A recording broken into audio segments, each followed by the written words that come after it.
Do you have a consumer-related issue?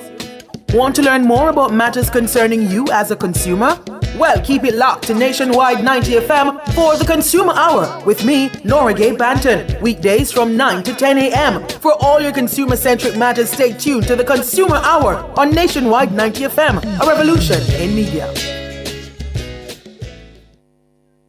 Ready to tackle that building project? Start right. Start here at H&L Rapid True Value for building supplies. The time by H&L Rapid True Value is Nationwide time, 5 o'clock. From the Nationwide News Network, comprehensive, incisive, tough. This is Nationwide at 5. Good afternoon, I'm Robian Williams. And I'm Mahiri Stewart. In Nationwide News at this hour, BOJ blames uncertainty in U.S. foreign policy for decision to halt further reductions in interest rates. Opposition spokesman on finance Julian Robinson and Government Senator Abka Fitz-Henley spar over handling of SSL fraud claims. Tributes pour in for late prominent attorney King's Counsel Valerie Nita Robertson. Her passing is a tremendous loss to the legal community and to Jamaica as a whole. Chairman of the PNP's Region 3, Dennis Gordon, reveals that all is not well in some of the constituencies of the region. I'm saying no, that current leader, all is not well in some of our constituencies. In news from the rest of the world, a police union in Haiti demands more protection 1 day after gangs kill a Kenyan policeman. U.S. Federal Workers Union sues Elon Musk over demand they justify their jobs. In headline sports, champions Jamaica make winning start to defense of West Indies women's regional title. And later in our broadcast, Monday, February 24, 2025, in our cover story at 5:35, tributes are pouring in for prominent attorney King's Counsel Valerie Nita Robertson. She passed away on Monday at age 71. DPP Paula Llewellyn and King's Counsel Peter Champagny will join us to pay their tributes. In public opinion at 6:26, we ask, are you concerned by the number of police fatal shootings since the start of 2025? Give us your comments by logging on to our Facebook page, Nationwide News Network, and by tweeting us at Nationwide Radio and message us on WhatsApp at 876-285-5693. You can also leave your comments on Instagram at Nationwide 90 FM. In the nation's business at 6:40, members of the Association of Government Medical Consultants called in sick on Monday morning over issues with the new compensation structure in the public sector. A member of the executive, Dr. Merton Smith, will join us. At 7, U.S. President Donald Trump has appointed podcaster and commentator Don Bongino, Deputy Director of the FBI, to serve under newly confirmed FBI Director Kash Patel. You'll hear more. All these and more as we take you home on air on your mobile, Nationwide 90 FM, nationwideradiojm.com, and on the Nationwide app available on Google Play and the App Store. This Monday afternoon, Monday, February 24, 2025.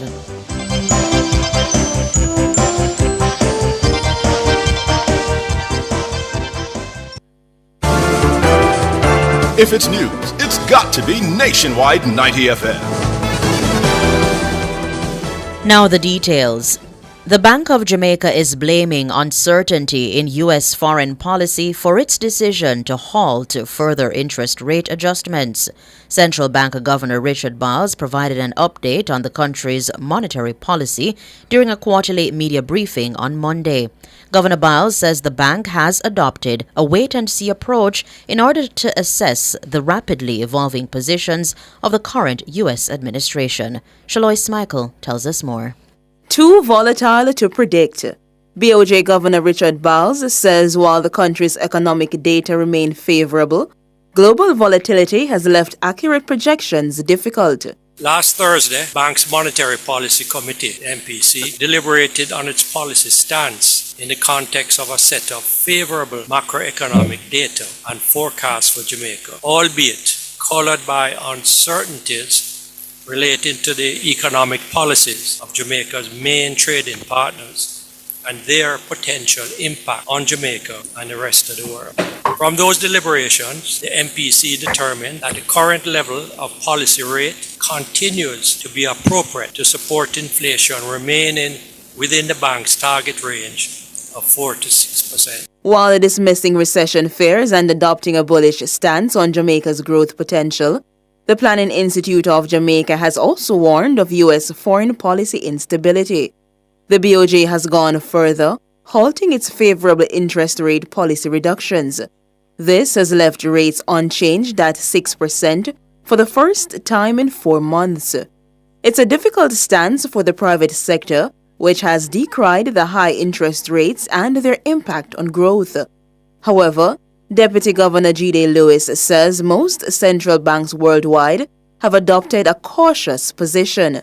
So most central banks are in the position now of a wait and see, because the devil is going to be in the details. It's difficult to quantify and assess at this point how those changes in the policy, how those are going to actually materialize, how those are going to actually filter through to the American economy and the spillover effects to the Jamaican economy. So whilst we may play around with scenarios, we have to hold a cautious position now, and we think that is exactly what the Fed is doing. Governor Biles says Jamaica will fully recover from the recent weather-related shocks in the coming months.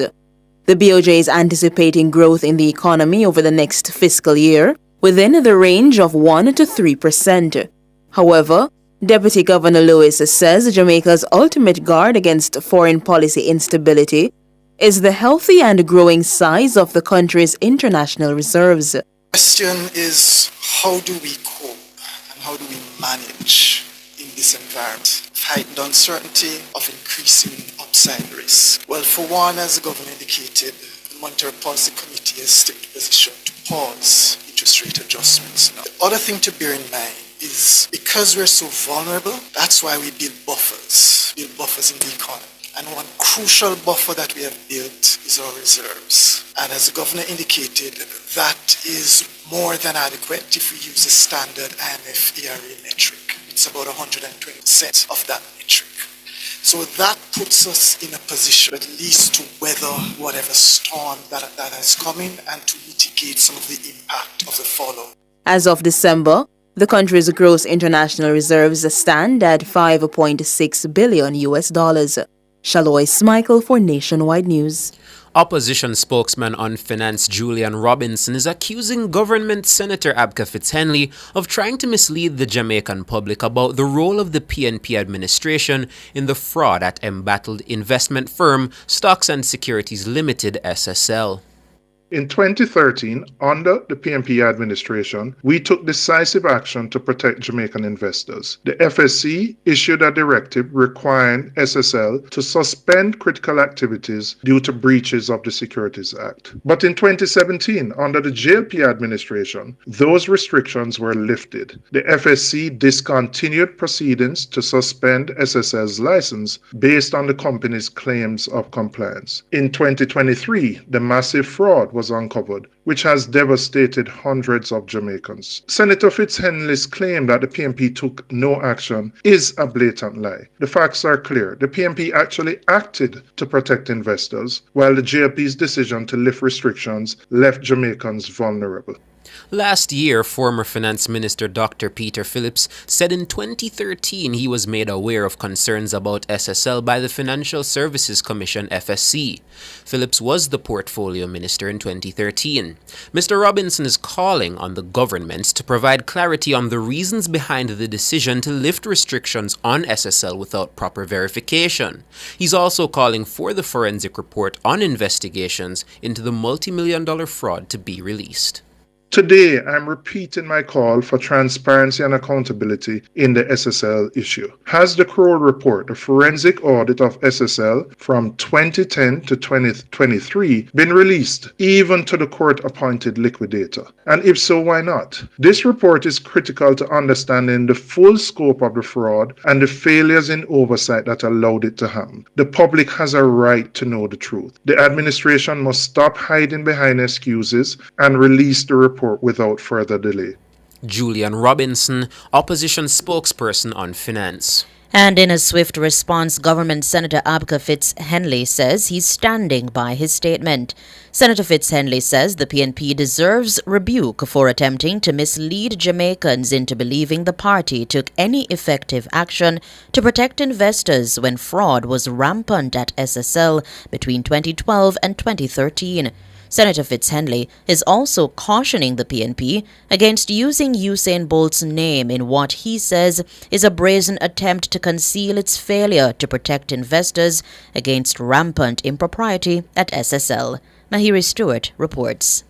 In standing by his statement made at a JLP Area Council 1 meeting on Sunday, that the PNP did not take any action to protect investors against rampant fraud at SSL in 2012 to 2013, Senator Fitz-Henley says several key facts are matters of public record. He says it's a matter of public record that on or about July 17 and August 9, 2012, and again in 2013, the Financial Services Commission, FSC, cautioned SSL against certain actions and issued directives concerning the acquisition of assets without prior approval. He says former PNP President Dr. Peter Phillips, who was Finance Minister in 2012, is quoted in the media as saying that although he was aware that the FSC had written to SSL, he cannot recall whether he had been fully briefed on SSL's precarious financial state. Fitz-Henley described it as hypocritical and brazen for the PNP to attempt to shift the blame for pillaging of investor accounts at SSL.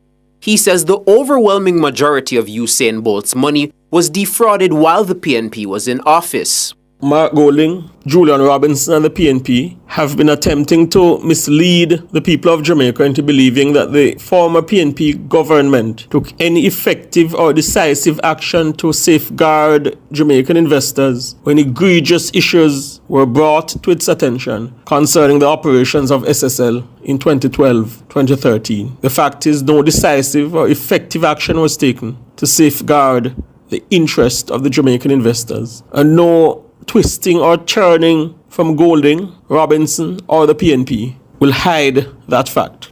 The senator also rejected claims by the PNP that the JLP government eased restrictions placed by the PNP administration on SSL. He says such claims are categorically false. Senator Fitz-Henley is also chiding the PNP for politicizing a matter which he notes concerns one of Jamaica's finest ambassadors. What I find unfortunate as well about the entire narrative is the move by the PNP to bring the name of the iconic Usain Bolt onto the political platform in a bid to mislead Jamaica and the icon into not recalling public record, which indicate that the majority of his principal investment, 86% of it, was fleeced when they were in office and at a time when they were made aware of issues at SSL but did not take any decisive action to safeguard the Jamaican investor. Fitz-Henley says it's shameless that the PNP would exploit the name of Usain Bolt in their quest for political mileage. Usain, who has given a lot to Jamaica, and not once in doing our country proud did he depend on politics. I believe he deserves better than his name being exploited by desperate opposition politicians who are clearly hungry for political power. So much so they are willing to say anything and use anybody's name to achieve that end. Mahiri Stewart for Nationwide News. You're listening to Nationwide News at 5. More news after these.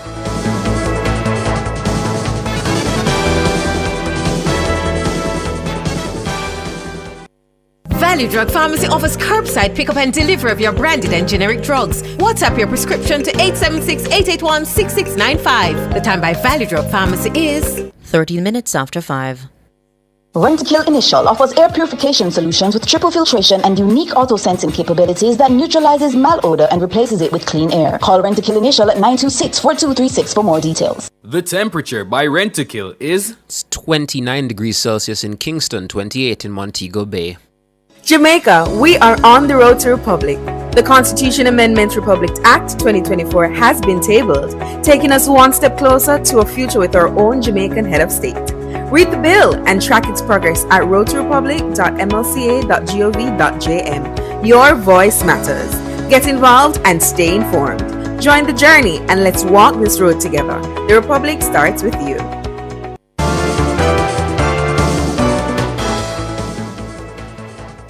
Continuing the news, one of the country's most prominent attorneys over the last 3 decades, King's Counsel Valerie Nita Robertson, is dead. She passed away on Monday at the age of 71. It's understood she succumbed after a battle with glioblastoma, the most aggressive form of brain cancer. A statement from the Nita Robertson family says she was surrounded by loved ones at the time of her passing. Robian Williams tells us more. On social media, Valerie Nita Robertson described herself as a country girl and a proud mother of many.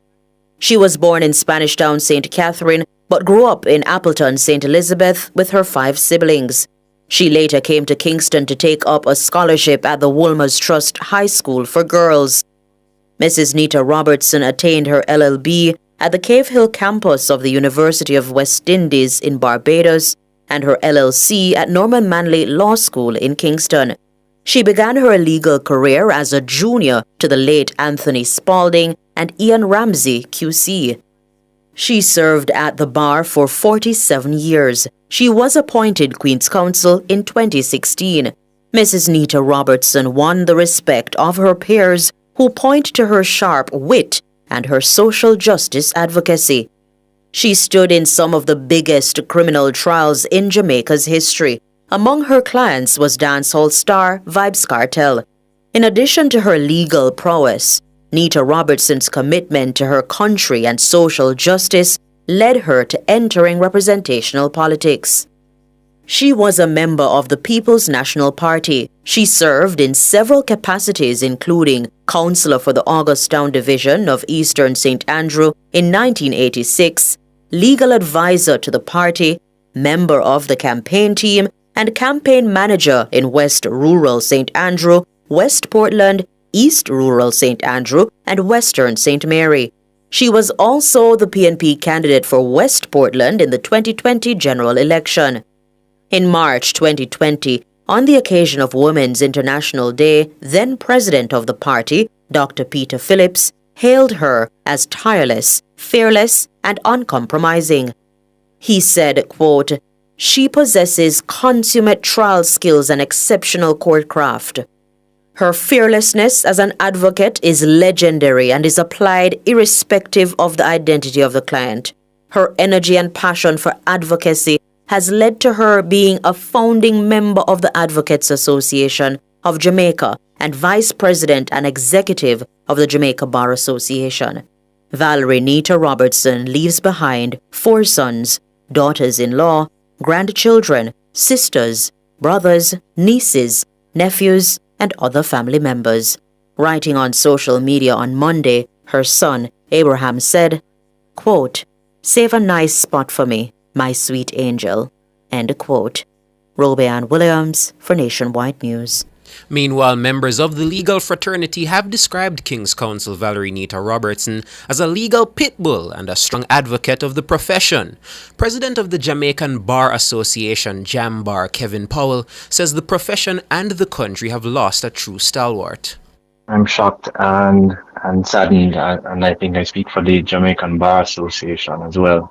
Deeply saddened by the passing of Mrs. Nita Robertson KC. She was a distinguished member of the legal profession, and I would describe her as a formidable advocate, a very strong attorney at law who represented her clients with significant zeal. I think she had a strong commitment towards the rule of law and the mentorship of young attorneys, and her passing is a tremendous loss to the legal community and to Jamaica as a whole. That's Kevin Powell, president of JAMBAR. For his part, attorney Bert Samuels says he and KC Nita Robertson practiced law together for over 4 decades.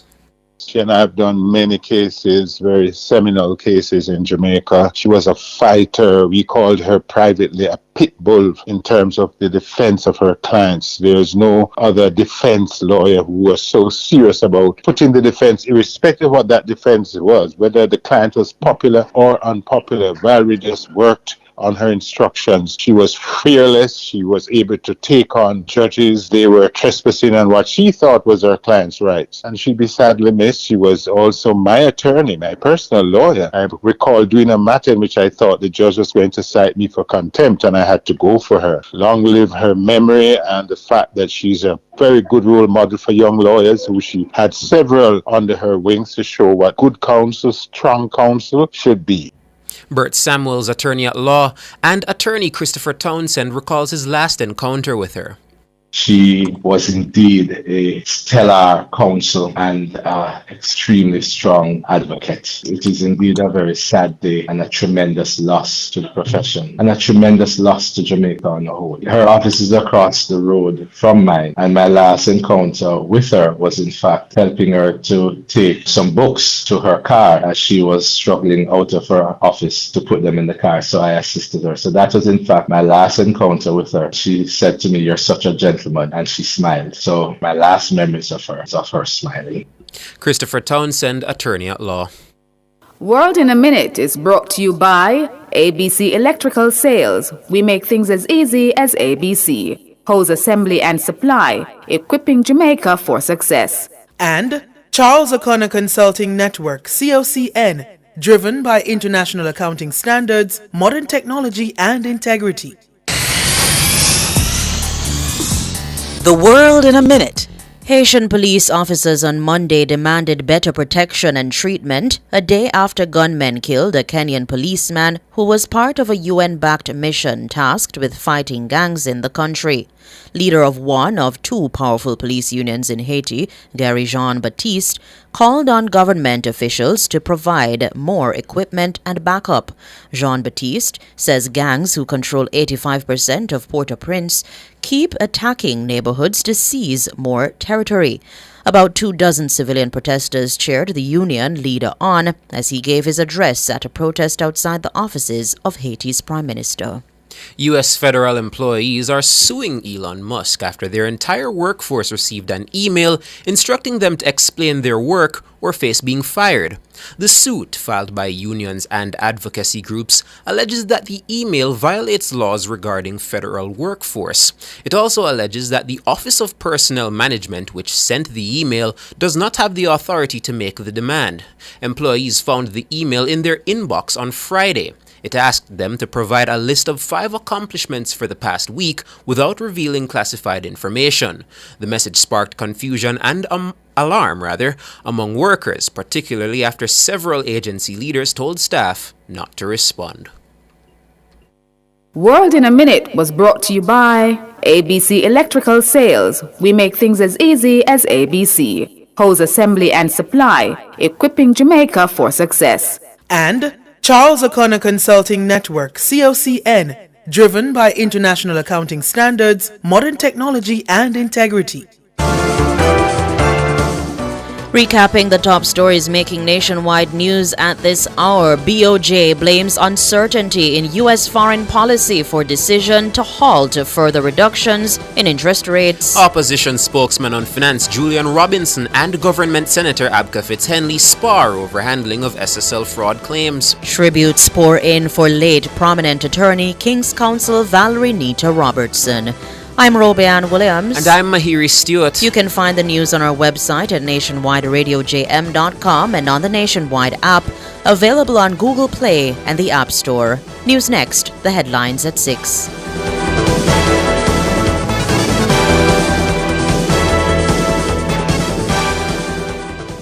Digicel, live life your way, no free what? Digicel postpaid. With Digicel postpaid, it's all about you. Sign up or pay your bills to stay active for a chance to win a luxurious all-expense paid trip for 2 to Royalton, Antigua. With round-trip flights on us, every week you could win exciting prizes. Event tickets, gym memberships, spa packages, excursion adventures, restaurant vouchers, and more. When you opt in on the My Digicel app, life your way starts now with Digicel. Better connected. Promotion ends March 31. Authorized under Section 58.3 of the Betting, Gaming and Lotteries Act.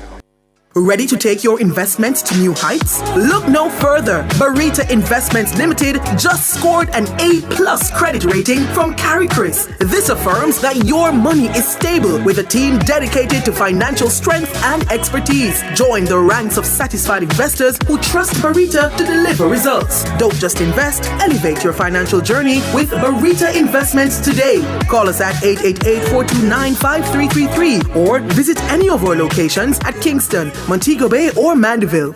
Sports at 5 is brought to you by Total Tools. They almost always have it. Hello, good afternoon, and welcome to Sports here on Nationwide 90 FM. I'm Wayne Walker. Captain Fabian Parker Blacks Reed has fired Arnott Gardens into the lead against the Vere United in Montego Bay. It's the opening game of a Ray and Nephew Premier League doubleheader in the second city. Fabian Reed scoring a scorching left footer from just on the edge of the 18-yard area. Arnott Gardens leading Vere United by 1-0. A little later on tonight, 7:45 to be exact, it's a massive clash. It's Montego Bay United against the runaway leaders, Mount Pleasant Academy. It's Paul Teague Davis against Theodore Topper Whitmore, both sitting in the coach's dugout. Meanwhile, Dunby Holden outscored Humberland 3-2 in games from yesterday. Cavalier were also winners, winning their match by 2-1. And Harborview played out a 2-2 draw with Tivoli. Racing beat Malines by 3-2. And Waterhouse, they clipped 10-man Portmore United by 1-0. Jamaica's bid for a place at the FIFA Under-20 Women's World Cup later this year will face its most important test tonight in Nicaragua.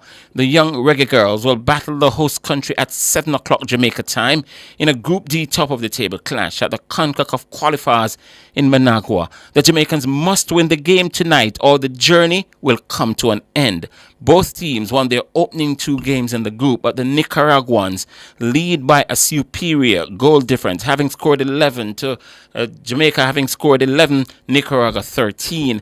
Their national senior counterparts are over 1,600 miles away in Peru for a 2-game series, and the coach of that team, Hubert Busby, says the senior Reggae Girls will make sure the under-20s feel the support from afar. Wish the U20 Reggae Girls technical staff, players, all the best. This evening we'll be tuning in to watch after our team meeting and, hoping they advance to the next round. So we wish them well. Hubert Busby. Jamaica made a winning start to the defense of the regional Women's CG United Super 50 title with a 51-run victory over Trinidad and Tobago at Warner Park in Basseterre today. Set 224 to win, the Trinis were bowled out for 172 in 47 overs as Vanessa Watts claimed the 3 for 34. Stiffy Sugreem led the batting for Trinidad with 34. Janaba Joseph weighed in with 32. Earlier, Jamaica elected to bat and they were bowled out for 223 with a ball to spare. Captain Rashada Williams cracked 51, Stefani Taylor 49 and Shady Nation 37. Anissa Mohammed picked up 3 for 40, but there were 2 wickets apiece for Karishma Rakhmarak and Amrita Ramtal, both picking up 2. Jamaica will next be in action on Wednesday. They take on Guyana at St. Paul's, also in Basseterre. The Guyanese crashed to an 11-run defeat to Barbados at Conakry. Barbados made 183 for 5 in their 50 overs, then dismissed Guyana for 172 in 47 overs and 4 balls. At St. Paul's, the Windward Islands beat the Leeward Islands by 8 wickets. The Leewards were blown away for 93 in 28 overs before the Windwards raced to 94 for 2 in just 14 overs. Rashin Ravindra's century helped New Zealand book their place in the semi-finals of the Champions Trophy with a comfortable 5-wicket win over Bangladesh. The game played in Rawalpindi.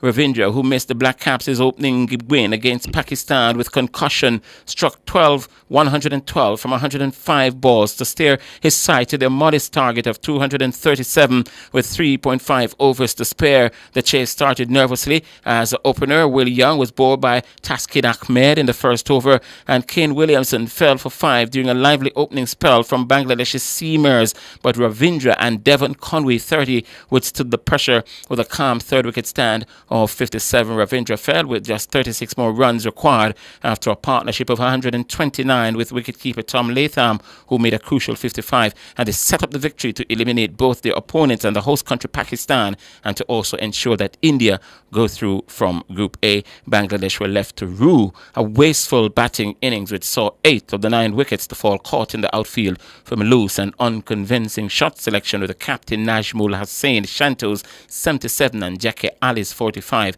the only notable contribution.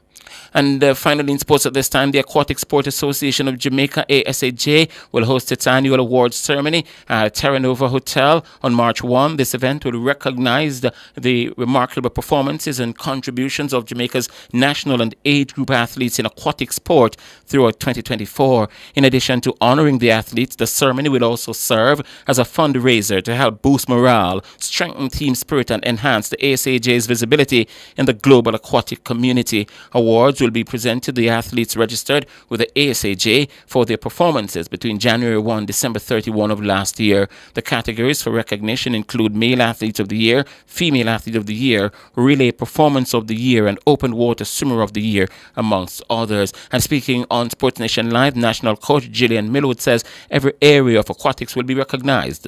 So you have even the Humanitarian Award, you have the President's Award, you have a whole heap of awards you really have to look forward to. Open water, artistic swimming, everybody's going to be recognized. We'll find out who the President's Award is going to be towards. Any lifetime recognition awards that will be happening, we'll find that out there. That's Gillian Millwood. And that's sports. We're going to be back with more at 6:05.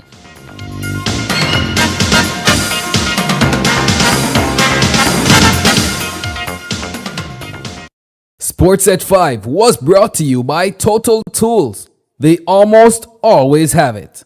Since 2016, 156,000 more Jamaicans are working. This is more than any other time in our history. Your government is caring for you.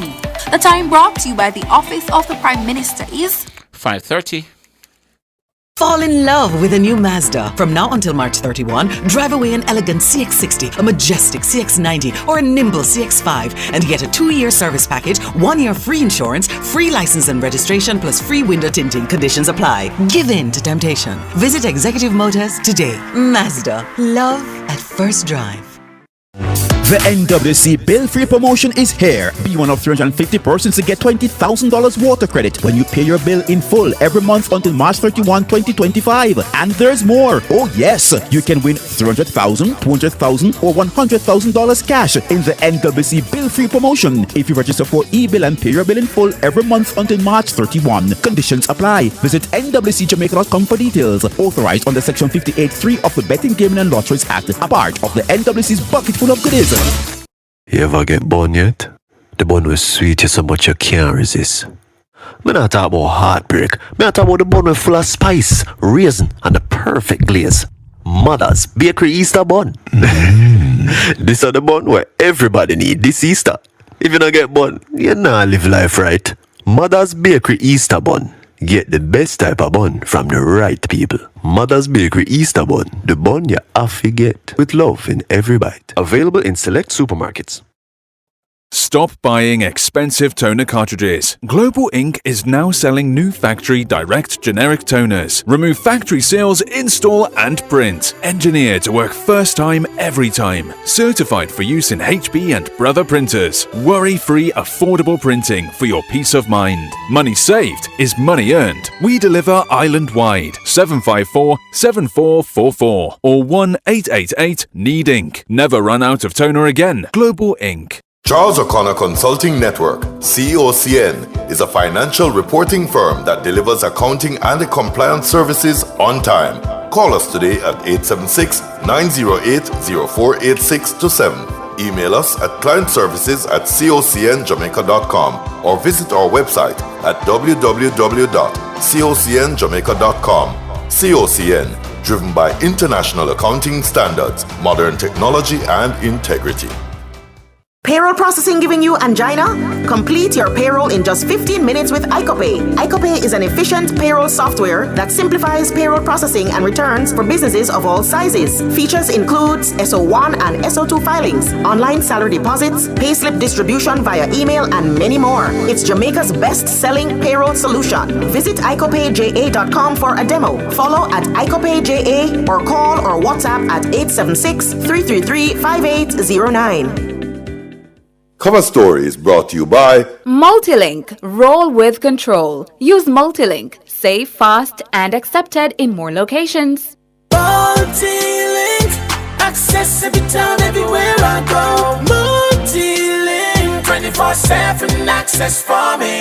It's just a win-win when we use Multilink. This card is Jamaican built, yeah. Fast and secure, you can use anywhere. Spend while supporting the economy. Look for the Multilink logo on your card and benefit from Jamaica's largest debit payment network. Multilink. 24/7 access for me. What would I do without my Multilink?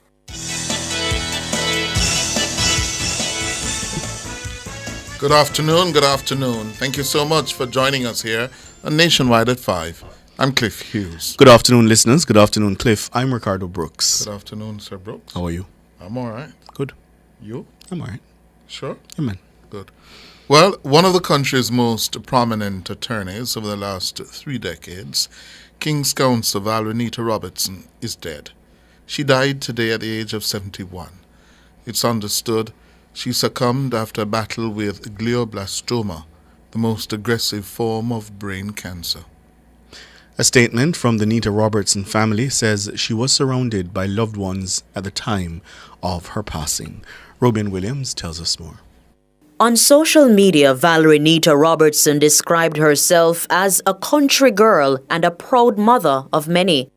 She was born in Spanish Town, St. Catherine, but grew up in Appleton, St. Elizabeth with her 5 siblings. She later came to Kingston to take up a scholarship at the Wolmer's Trust High School for Girls.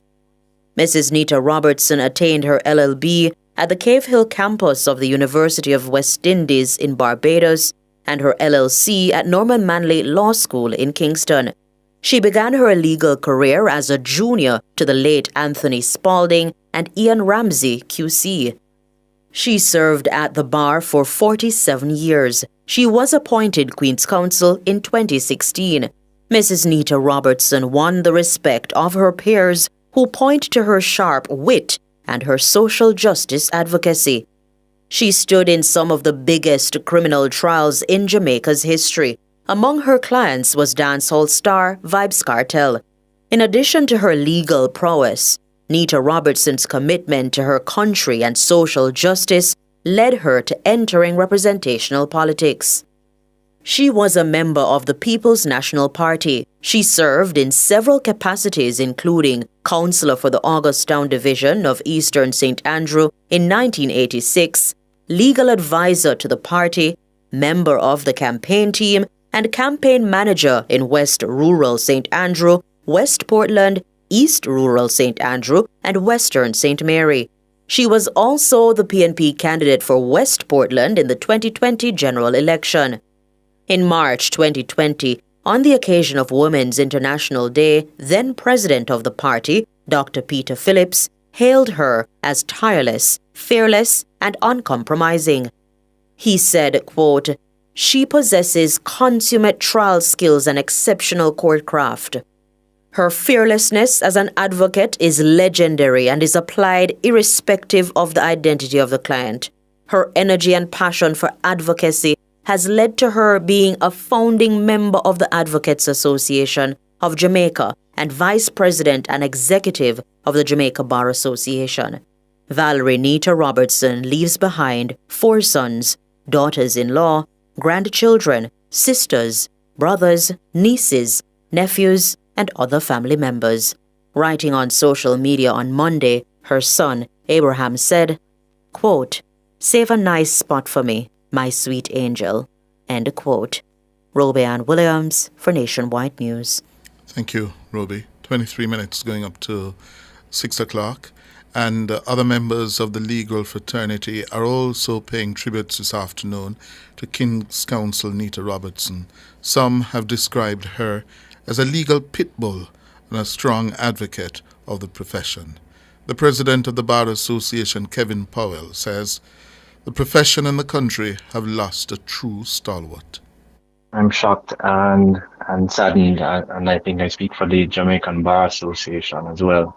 Deeply saddened by the passing of Mrs. Nita Robinson KC. She was a distinguished member of the legal profession, and I would describe her as a formidable advocate, a very strong attorney at law who represented her clients with significant zeal. I think she had a strong commitment towards the rule of law and the mentorship of young attorneys, and her passing is a tremendous loss to the legal community and to Jamaica as a whole. That's Kevin Powell, the president of the Jamaican Bar Association. For his part, attorney at law Bert Samuels says Valerie Nita Robertson practiced law with her for over 4 decades. She and I have done many cases, very seminal cases in Jamaica. She was a fighter. We called her privately a pit bull in terms of the defense of her clients. There's no other defense lawyer who was so serious about putting the defense, irrespective of what that defense was, whether the client was popular or unpopular. Valerie just worked on her instructions. She was fearless. She was able to take on judges. They were trespassing on what she thought was her client's rights. And she'd be sadly missed. She was also my attorney, my personal lawyer. I recall doing a matter in which I thought the judge was going to cite me for contempt, and I had to go for her. Long live her memory and the fact that she's a very good role model for young lawyers, who she had several under her wings to show what good counsel, strong counsel should be. Bert Samuels. And another attorney, Christopher Townsend, recalled his last encounter with Valerie Nita Robertson. She was indeed a stellar counsel and extremely strong advocate. It is indeed a very sad day and a tremendous loss to the profession and a tremendous loss to Jamaica on the whole. Her office is across the road from mine, and my last encounter with her was in fact helping her to take some books to her car as she was struggling out of her office to put them in the car. So I assisted her. So that was in fact my last encounter with her. She said to me, "You're such a gentleman," and she smiled. So my last memories of her is of her smiling. Christopher Townsend there. In the meantime, the Jamaica Labour Party is expressing condolences to the family, friends and colleagues of Mrs. Nita Robertson. The President of the Senate and fellow King's Counsel Tom Tavares Finson recounts when he and KC Nita Robertson were both called to the inner bar.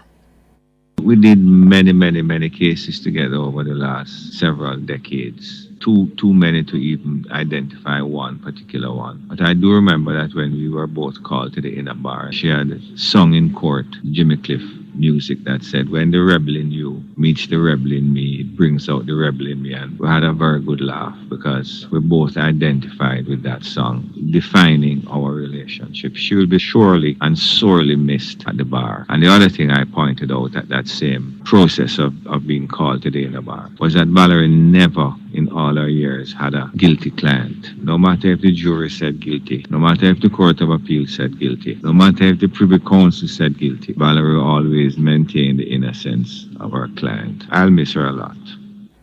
King's Counsel Tom Tavares Finson and President of the Senate. And the opposition People's National Party says it's deeply saddened by the passing of KC Nita Robertson. In a statement today, the PNP described her as a stalwart whose unwavering commitment to justice and public service has left an indelible mark. The PNP says her passion for politics and steadfast belief in the founding principles of the party guided her distinguished career in public service. The PNP president is quoted as saying Valerie's unwavering dedication to justice and her significant contributions to our party and nation will forever be remembered. He says we extend our deepest sympathies to her family during this difficult time. Joining us now for further perspectives on this legal luminary is Director of Public Prosecutions Paula Llewellyn and King's Counsel Peter Champagny. Good afternoon, ladies and gentlemen. Good afternoon. Good afternoon, all. Good afternoon to your listeners. Good afternoon, Madam Director. To you, Peter. Good afternoon, Cliff. Good afternoon. Good afternoon to your listeners. Good. Your reaction at the news of the passing of Valerie Nita Robertson, DPP? Well, I was in court. I'm in the Portland Circuit, and I got the call during the luncheon adjournment, that I couldn't believe it. About 3 times I asked the person, "Are you sure this is not some sort of fake news?" And it was confirmed. And immediately, when the judge came back into court, we had a moment of silence, a minute of silence.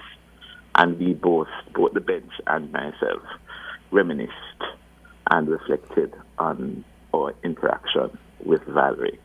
Of course, I've heard all the accolades and the tributes. I, too, have given my tribute.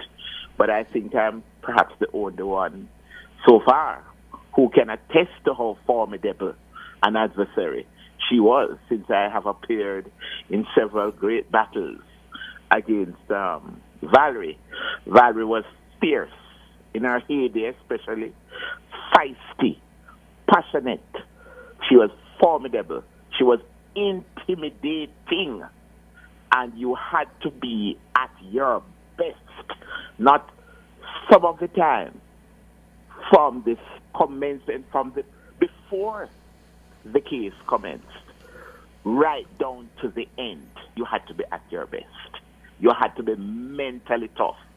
You knew that you were going to be stretched more than you could think that you could stretch.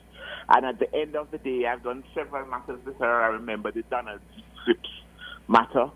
I remember this case, a policewoman who was convicted for murdering her husband's lover, Virus Christie. I remember, Peter, the plea negotiation that I had with her. Was it early last year, in respect of the Paulwell matter, in terms of one of the witnesses, cooperating witnesses. And I'm telling you, gentlemen, I had to say to her, it was so tough. This is plea negotiation. I said to her, "Valerie, you and I are old, battle-scarred elephants. We have trampled a lot of grass together. Come on now, don't give me any trouble." And the both of us started to laugh. And she went right back to the tough negotiation. So she was a gladiator extraordinaire. And she was one of the rare adversaries that I had in the courtroom, that you could simultaneously, gentlemen, have the twin emotions of adrenaline pumping, exhilaration, as well as exhaustion. I had that with Valerie. I will miss her. Hold it there for us, sir. Up on the break, getting reactions from the Director of Public Prosecutions, DPP Paula Llewellyn, and King's Counsel Peter Champagny to the passing of Valerie Nita Robertson.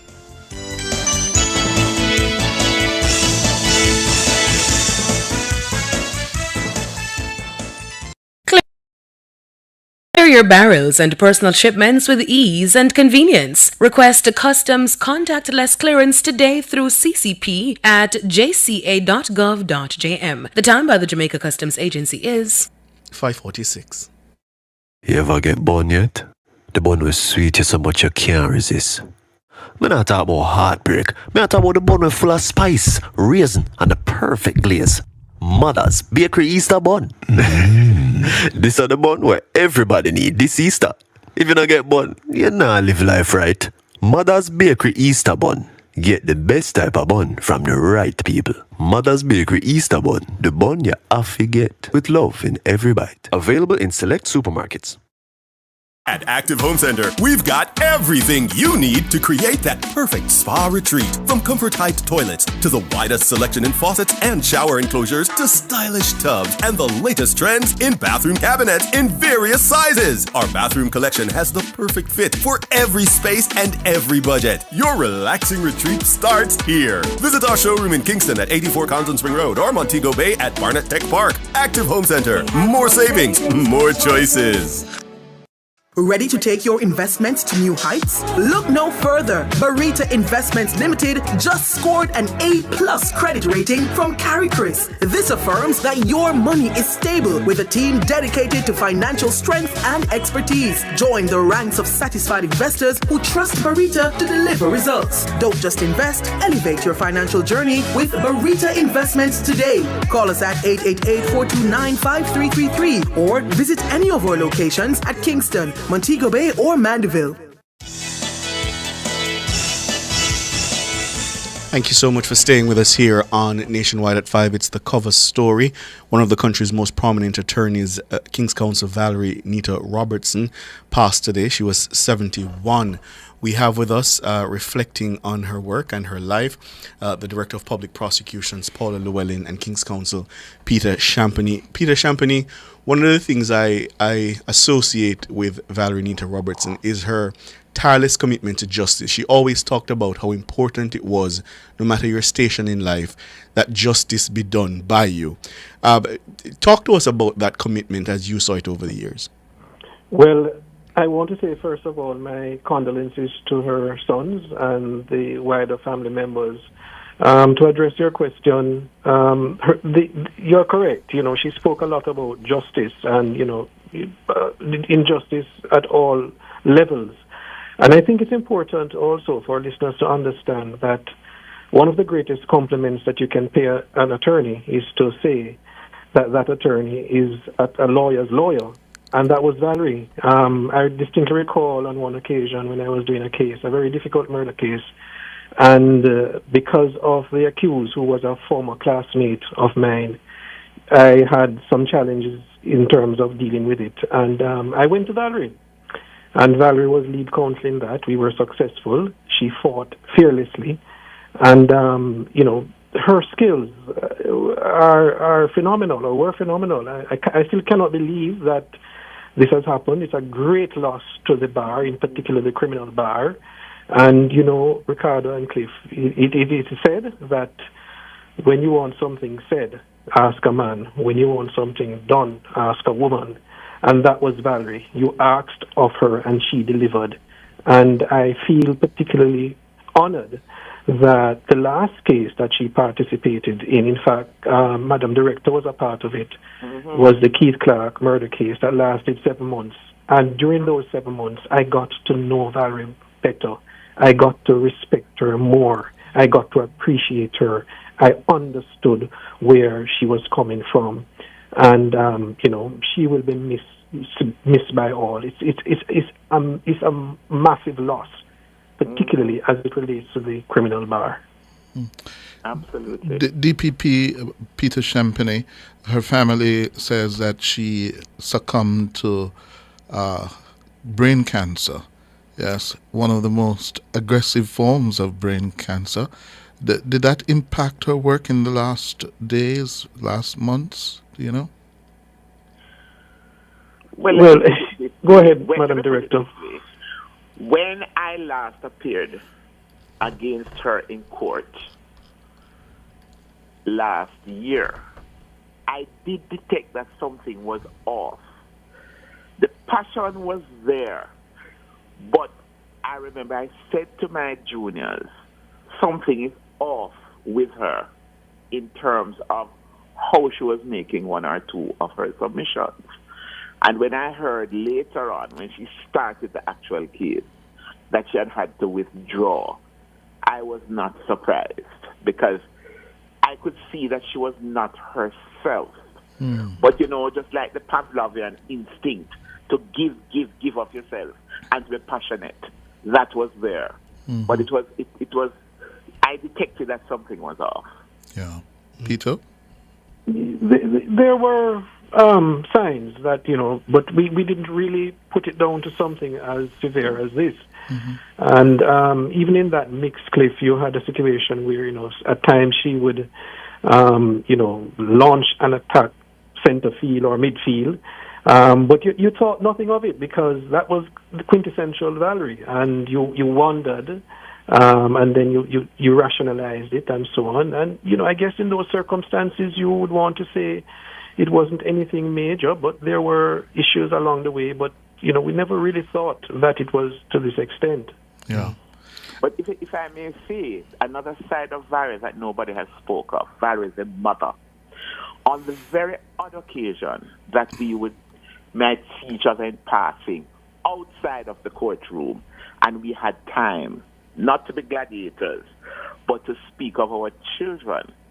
And when you saw the light on her face when she would talk about her 4 boys, and I had the pleasure of meeting one of them in England last year, you saw that Valerie was a very, very loving mother. And I would say to her, Valerie, why can't I see a part of this in the courtroom when we meet? And of course, the both of us would laugh, because she would say, Paula, I don't see that part of you either in the courtroom. But she was a very loving mother. Not just, if I may just cut in quickly, not just to her sons, but there are many other young lawyers that she has mentored. Assisted, yes, and assisted in terms of education. That is not known.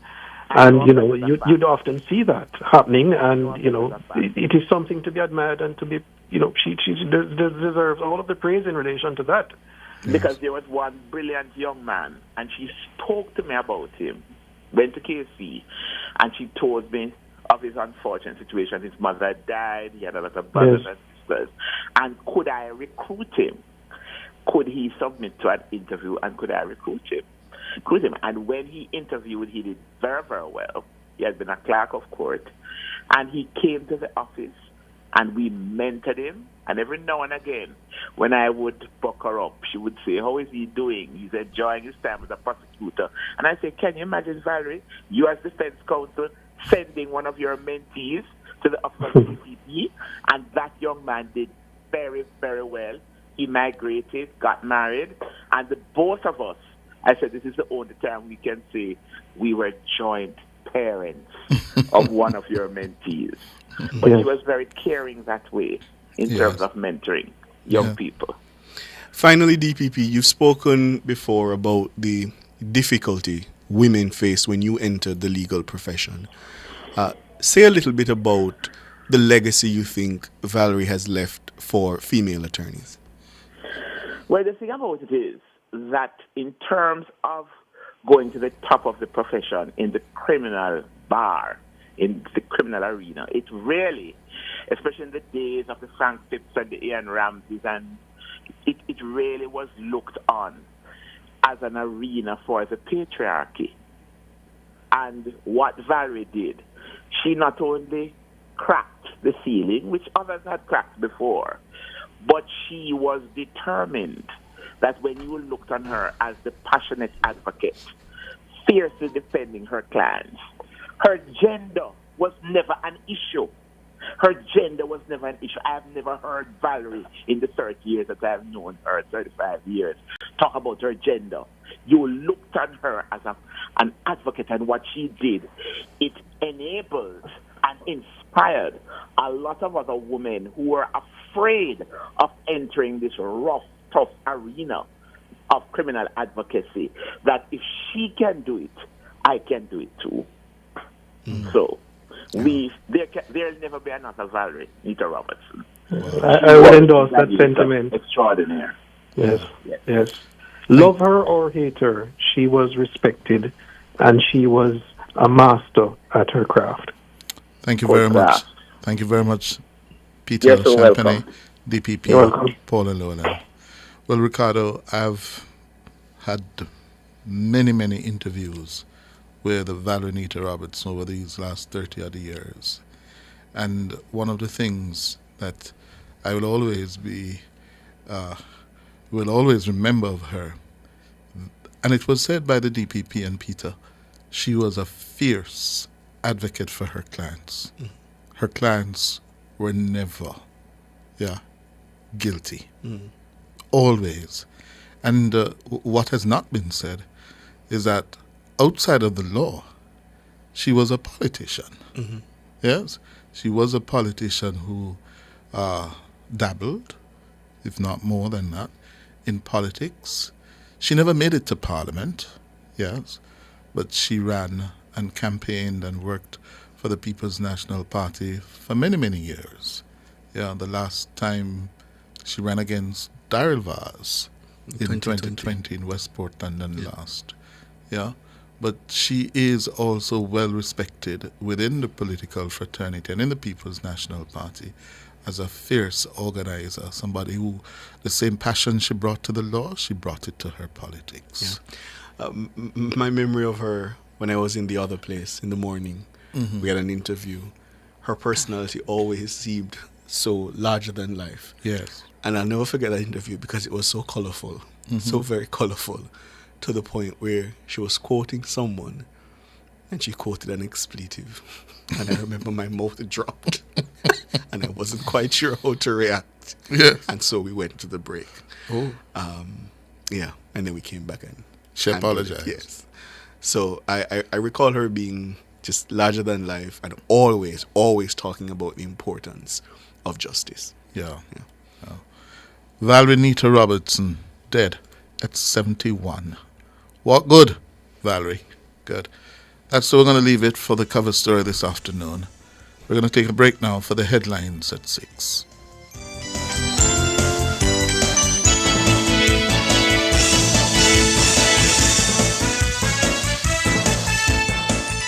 Cover story was brought to you by Multilink. Roll with control. Use Multilink. Safe, fast, and accepted in more locations.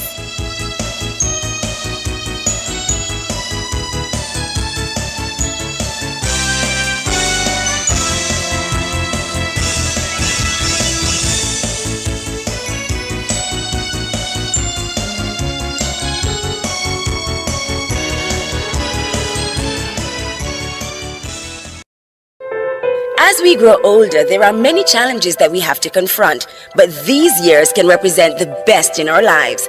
Coming of Age during Nationwide This Morning on Thursdays explores issues persons 50 and over confront. It also provides expert opinions on how we can improve the quality of our lives as we get older. That's Coming of Age, this and every Thursday during Nationwide This Morning at 6:51 a.m. The time brought to you by Guardian Life. Live secure, live easy is 6 o'clock.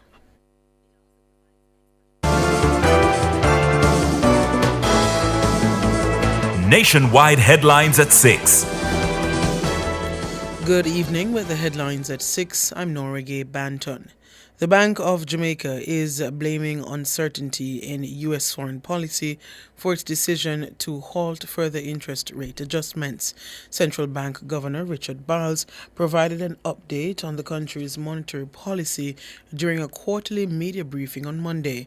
Governor Bowles says the bank has adopted a wait-and-see approach in order to assess the rapidly evolving positions of the current U.S. administration. The BOJ governor says while the country's economic data remain favorable, global volatility has left accurate projections difficult.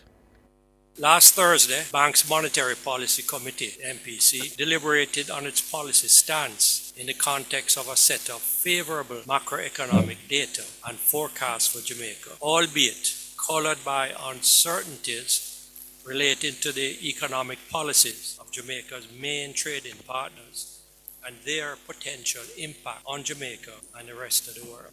From those deliberations, the MPC determined that the current level of policy rate continues to be appropriate to support inflation remaining within the bank's target range of 4 to 6%.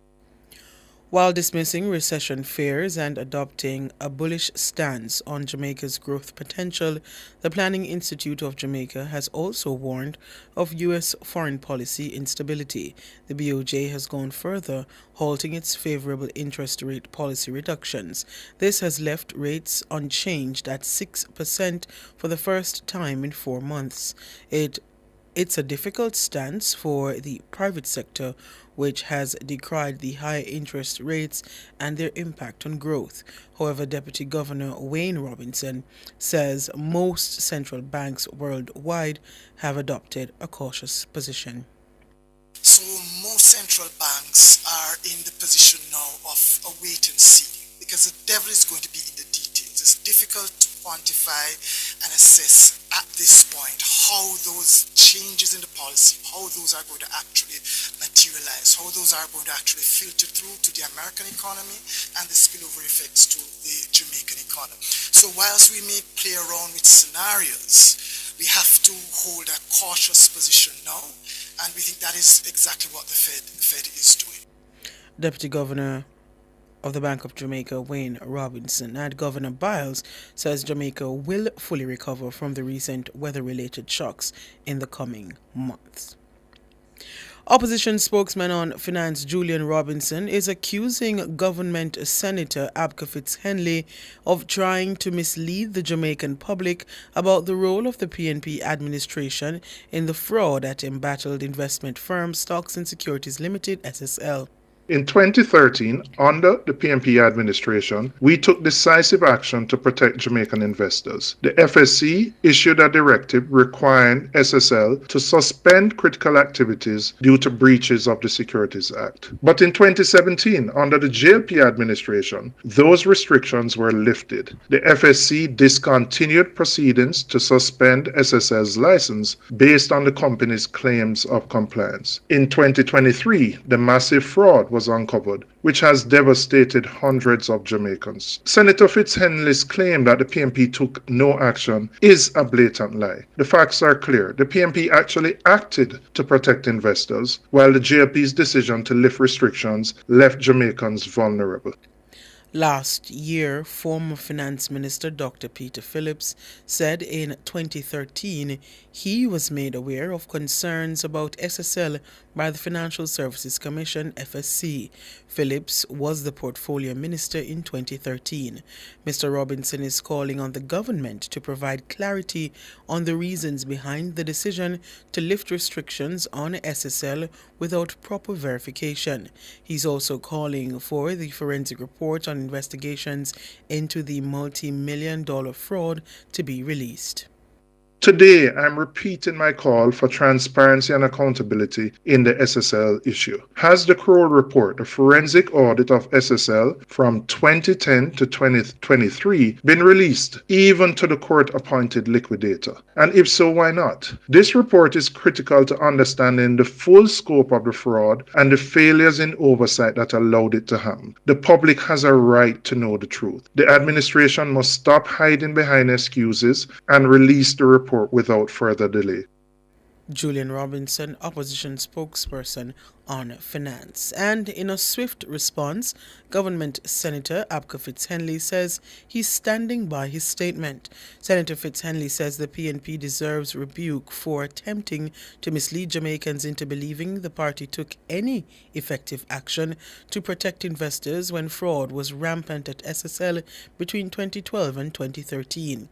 Senator Fitz-Henley is also cautioning the PNP against using Usain Bolt's name in what he says is a brazen attempt to conceal its failure to protect investors against rampant impropriety at SSL. In standing by his statement made at JLP Area Council 1 meeting on Sunday that the PNP did not take any action to protect investors against rampant fraud at SSL in 2012-2013, Senator Fitz-Henley says several key facts are matters of public record. He says it's a matter of public record that on or about July 17 and August 9, 2012, and again in 2013, the Financial Services Commission cautioned SSL against certain actions and issued directives concerning the acquisition of assets without prior approval. He says former PNP President Dr. Peter Phillips, who was the finance minister in 2012, is quoted in the media as saying that although he was aware that the FSC had written to SSL, he cannot recall whether he had been fully briefed on SSL's precarious financial state. Fitz-Henley described it as a hypocritical and brazen for the PNP to attempt to shift the blame for the pillaging of investor accounts at SSL. He says the overwhelming majority of Usain Bolt's money was defrauded while the PNP was in office. Mark Golding, Julian Robinson and the PNP have been attempting to mislead the people of Jamaica into believing that the former PNP government took any effective or decisive action to safeguard Jamaican investors when egregious issues were brought to its attention concerning the operations of SSL in 2012-2013. The fact is, no decisive or effective action was taken to safeguard the interest of the Jamaican investors, and no twisting or turning from Golding, Robinson, or the PNP will hide that fact. Apka Fitz-Henley, Government Senator. The Jamaica Labour Party is expressing condolences to the family, friends and colleagues of Casey Natalie Nita Robertson. President of the Senate and fellow King's Counsel Tom Tavares Finson recounts when he and Casey Nita Robertson were both called to the inner bar and made King's Counsels. We did many cases together over the last several decades. Too many to even identify one particular one. But I do remember that when we were both called to the inner bar, she had sung in court Jimmy Cliff music that said, when the rebel in you meets the rebel in me, it brings out the rebel in me. And we had a very good laugh because we both identified with that song, defining our relationship. She will be surely and sorely missed at the bar. And the other thing I pointed out at that same process of being called to the inner bar was that Valerie never in all our years had a guilty client. No matter if the jury said guilty, no matter if the Court of Appeal said guilty, no matter if the Privy Council said guilty, Valerie always maintained the innocence of our client. I'll miss her a lot. And that's Casey Valerie Nita Robertson. Speaking there just now was King's Counsel Tom Tavares Finson, President of the Senate. And the People's National Party says it's deeply saddened by the passing of Casey Valerie Nita Robertson. In a statement on Monday, the PNP described Casey Nita Robertson as a stalwart whose unwavering commitment to justice and public service has left an indelible mark. The PNP says her passion for politics and steadfast belief in the founding principles of the party guided her distinguished career in public service. PNP President Mark Golding said, quote, Valerie's unwavering dedication to justice and her significant contributions to her party and nation will forever be remembered, end quote. Those were the headlines at 6. I'm Nora Gay. Banton Sports is next.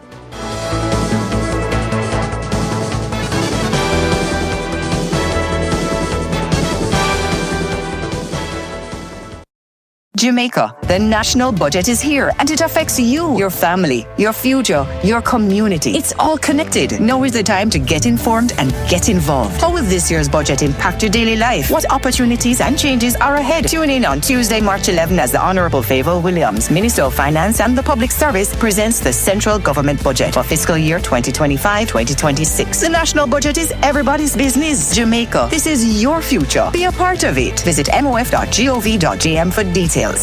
My Mega With so much to do in one location, make Megamart your one-stop shop. Pick up your groceries and houseware needs, grab a bite and pay some bills, fill your prescriptions and see the beauty products in our pharmacy. All in one amazing location. My Megamart, the best value by far.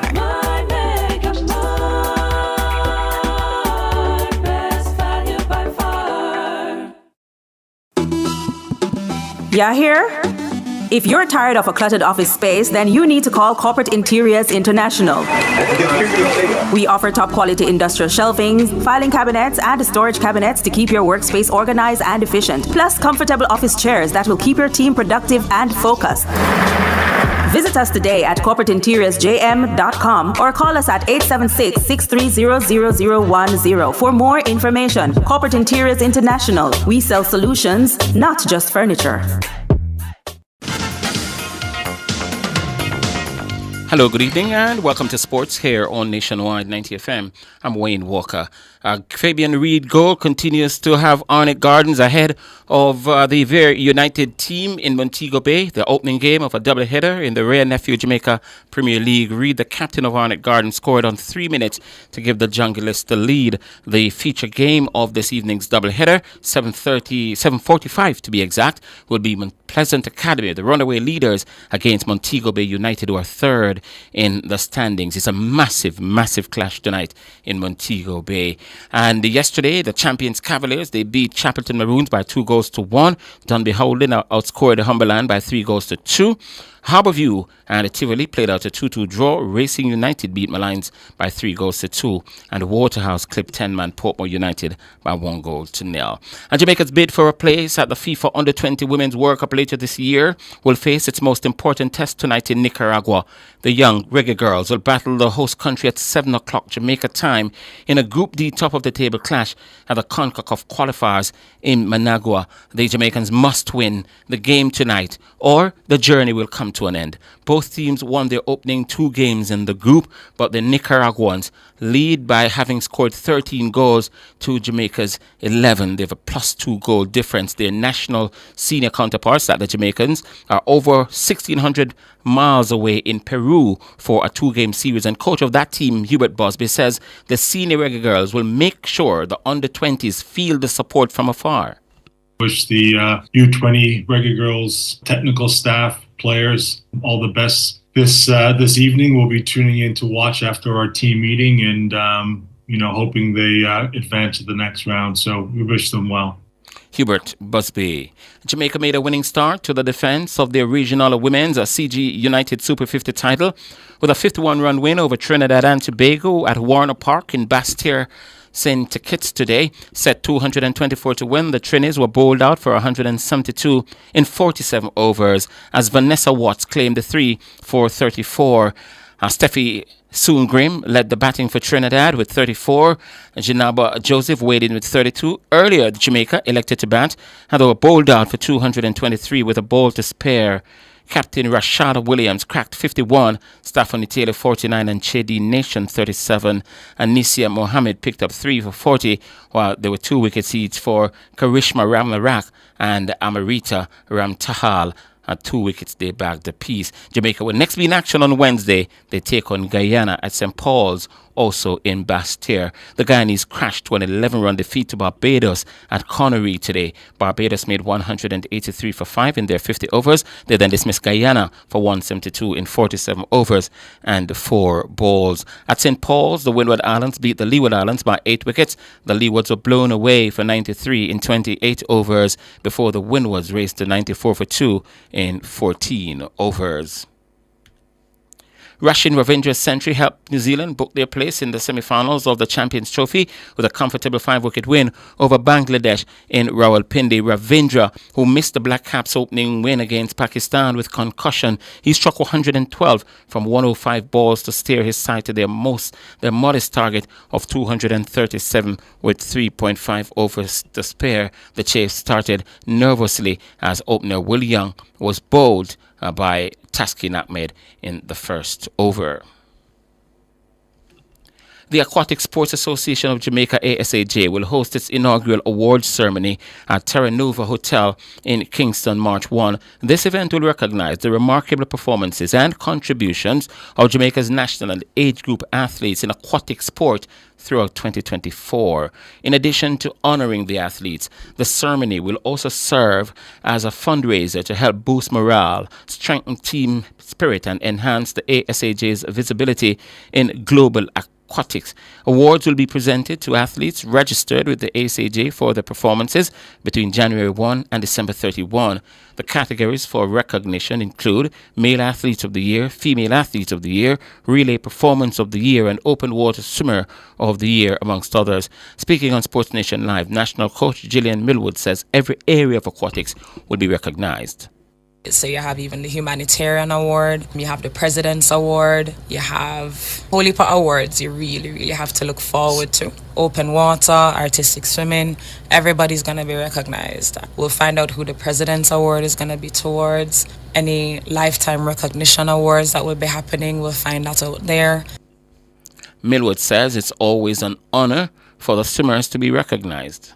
So even myself, I remember 2002 Carifta, when Jamaica won Carifta over everybody else, went to Barbados, mashed up the place. Portia Simpson-Miller, before we went, she brought us into the VIP lounge at Mobile Airport. Everybody get a chups. Everybody is getting a chups. And when we come back, she meet us again, everybody get a chups. So that individual recognition from persons who are leading the charge, spokespeople, all of it, is a big deal. That's Gillian Millward. The Jamaica Taekwondo Association will be hosting the 2025 Open Invitational Taekwondo Championship at the Alfred Sangster Auditorium, University of Technology on March 8. The post-COVID-19 return of the championship will see competitors from over 25 martial arts schools contesting in patterns, forms, sparring, power, and technical breaking. Speaking on Sports Nation Live again, Chairman of the Organizing Committee, Aniki Brown, says fighters are excited for the start of the competition. We are craving the excitement of the various martial arts schools. We have a reputation of having one of the best martial arts tournaments in the island, and so they know that they're going in for a good package being hosted by the Jamaica Taekwondo Association. So it's something that I believe that we're all looking forward to. There have been a few smaller tournaments from the different schools, but not of this magnitude where the Jamaica Taekwondo Association is able to have all their member schools as well as karate schools being able to participate as well. That's Aniki Brown. President of the Jamaica Taekwondo Association, Master Arthur Barrows, says it was important for the tournament to return to the local landscape. We had 2 years break because of COVID. Since then, we have not restarted our main championship. So this year, we are launching the championship, our annual Taekwondo championship, back on the stage. So this is quite important for our development of our athletes, our umpires, and definitely the parents and the friends and well-wishers definitely want to see this back on the stream. Master Arthur Barrows. That's sports.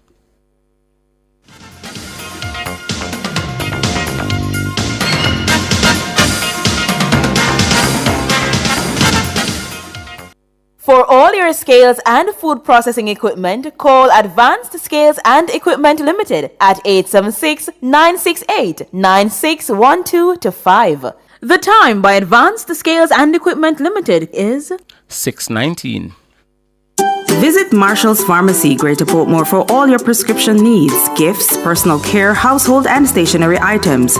The temperature by Marshall's Pharmacy, Greater Portmore is 27 degrees Celsius in Kingston and Montego Bay.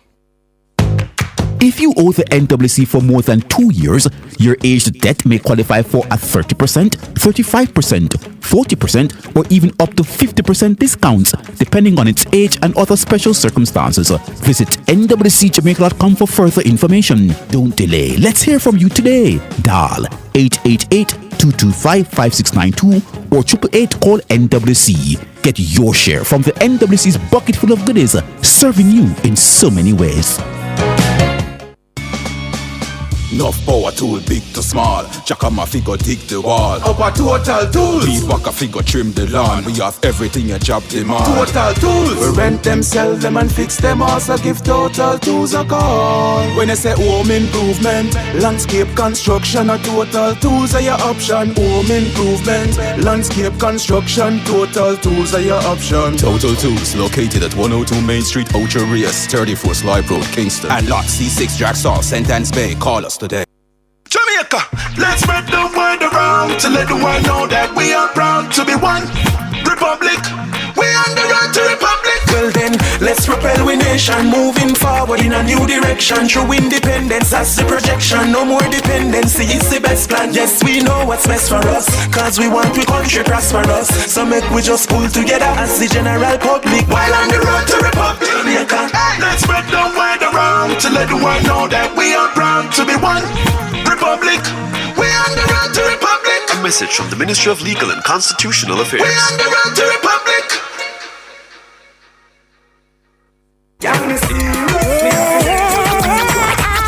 Dancehall Week, can't miss me. February 23 to March 2, 1 full week of dancehall activities. New style, style. Cliff Hughes Online, I got there at the Ronnie Williams Entertainment Center on February 26th from 10 a.m. to 1 p.m. at the official Dancehall Village for help celebrate dancehall. Follow back on me and come celebrate the dancehall culture at the Cannabis Village. Seminar and workshop I got there, food and shopping village, and the official opening of the Dancehall Museum. This you wanna hold? Catch me side at Cliff Hughes Online. Me a dance and I go with a bag of things. Them I go have dance workshop and boot camps, and guess what? It's free all week. Go down now. And don't forget the dancehall fashion frenzy on Friday and the dancehall street parade, plus the big bad corrosive after party on Sunday. Me, Affidede. It can't miss me, and if you miss it, that rough. But don't worry, Cliff Hughes Online I got there if you make you know the pre. You see, February 26th, 10 a.m. to 1 p.m. only on Nationwide 90 FM. Oh, we are the revolution in media. Dancehall me everything. Public Opinion is brought to you by Cleasing Industrial Supplies Limited, Industrial Automation and Control Solutions. Good evening, and welcome to Public Opinion. I'm Roby Ann Williams. A special good evening to our friends on our YouTube platform. Thank you so much for tuning in. We invite you to weigh in live in the comments section on today's Public Opinion. Me get a little deja vu just now. Me feel like the moment happen already. Feel like I see myself on the screen on YouTube and everything. Okay, all right. So it's a Monday, and we're looking at the issue of police fatal shootings. 50 so far. Well, this was recorded last week. According to the Independent Commission of Investigations, Indicom, 50 people have been fatally shot by the police since the start of the year. Well, Prime Minister Andrew Holness, he is defending the work being done by the Jamaica Constabulary Force to rid the country of criminals.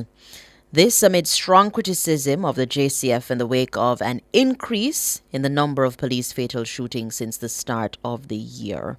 Speaking at a diaspora town hall meeting in Barbados last Friday, Dr. Holness says the JCF has his full support.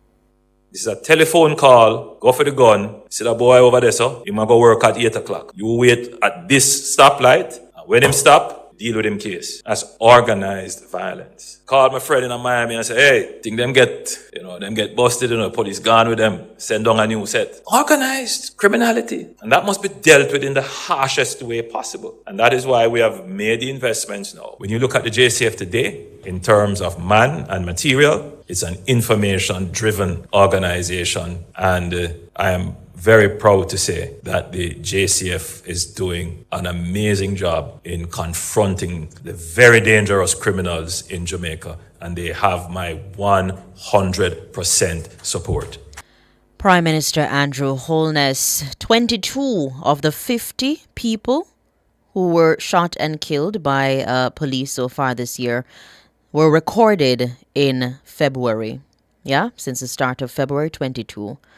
Both Indicom and human rights lobby group Jamaicans for Justice have expressed concern about the rising number of police killings. So in Public Opinion this evening, we're asking you, the public, are you concerned by the number of police fatal shootings since the start of the year? It being at the last count on Friday, we were up to 50 people fatally shot by the police since the start of the year. So, Carrie Dean on Instagram says, nope, I'm more concerned with our murder being over 1,000 for so many years. Time come for bring down the murder rate. One Empress is saying, nope, unfortunately in the war against crime or criminals in Jamaica, some of us will be collateral damage. Let us all be prepared to meet our maker. Gloria Watson says, not at all, because when the police take them in, the judge let them go. Madras says, concern, wish I was rich, would keep a treat. Wow. Jordy Shaw is saying, nope, get rid of the corner boy, them a mash up the country. And Craigie B. Good is saying, not one bit, not at all concerned. King Kells is saying, they are committing murders on bail, so it's clear they cannot be rehabilitated. D. Bardley is saying, big up to the police, not at all concerned. Sabrina saying, take out all of them and done. If they get the chance to kill the police, they would without second thoughts. While Chris Duncan says these criminals have become brazen, taking on superior trained police officers, leading to their demise. Our officers are working hard and working well, and he says, carry on. Yeah? Dalton says it's a war against the crime mongers, so no, he's not concerned. Divine Master is also saying the only thing she's concerned about is there should be a whole heap more. Wow, okay. HM Queen says once they're criminals, not concerned. On Facebook, Grace Williams Bailey saying, no way, not at all. They're heartless, so let them go and meet their maker.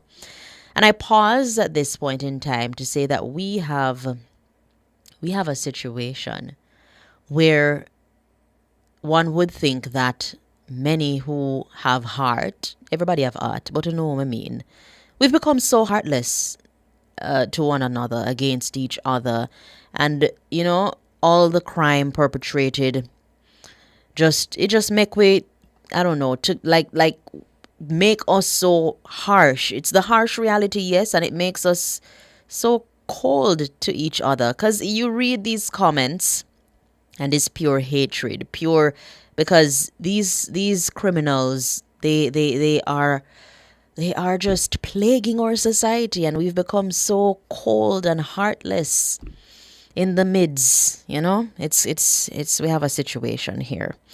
Ellerita Mitchell is saying if heartless criminals decide to challenge the security forces, it's dirt settings.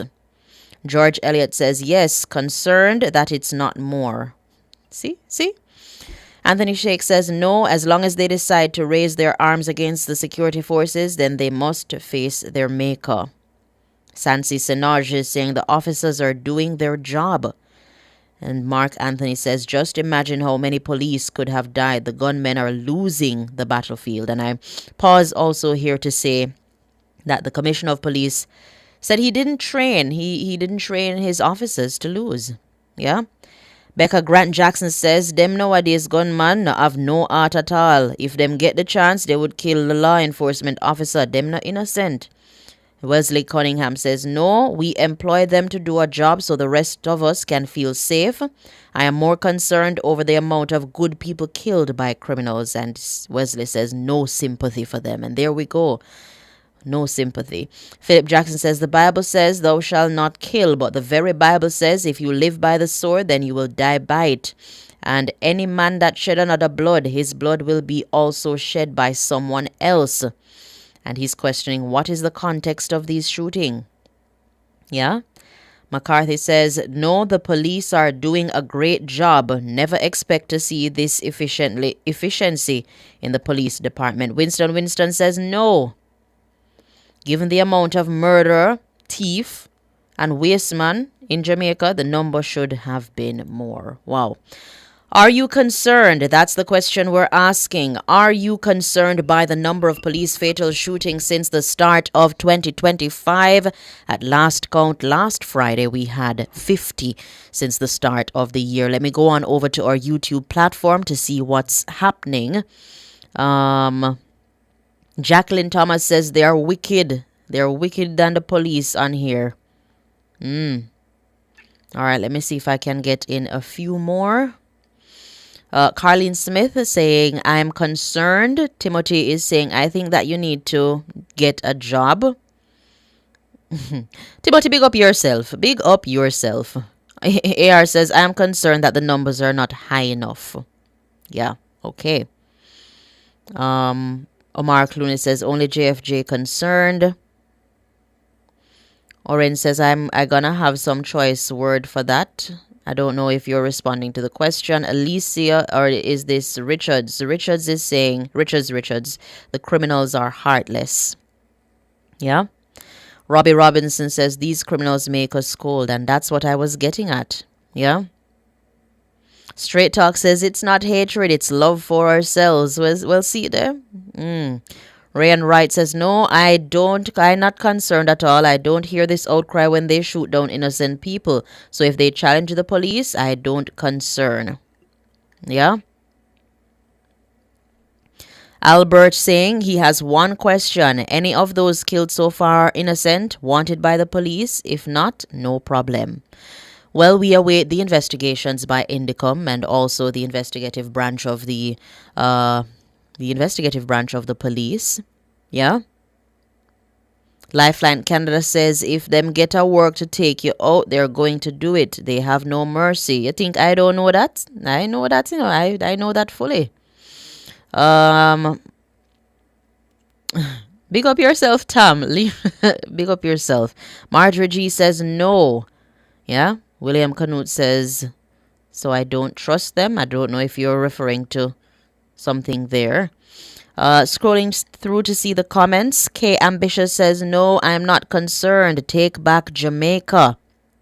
Yeah. DS Isaac says, once they take on the JCF, 6 man bringing them back. And we all know what that stands for. Yeah. Marjorie G says, no, not concerned. Not concerned at all. All right. That's all the time we have for public opinion, getting the wrap-up signal from Boogs. Yeah. Thank you for participating in today's public opinion. The business report is up next.